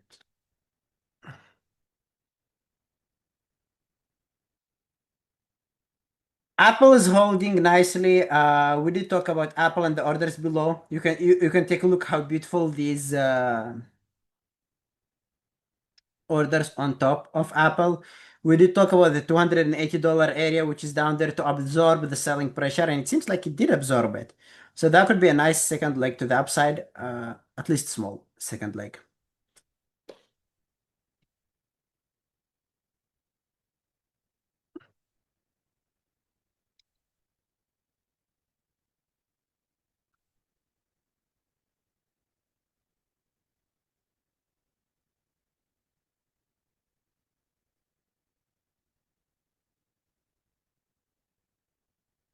See, we timed the exit nicely, but it doesn't mean that it's going to sink.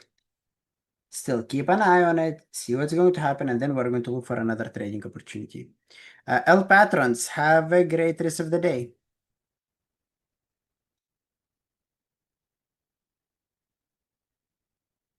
So Apple is interesting, really interesting, but it's not my trade book. It's one of these trades where I can see it going long at least all the way to 280, 60-ish, then 280, 90-ish. But I don't see any entry triggers according to my trade book.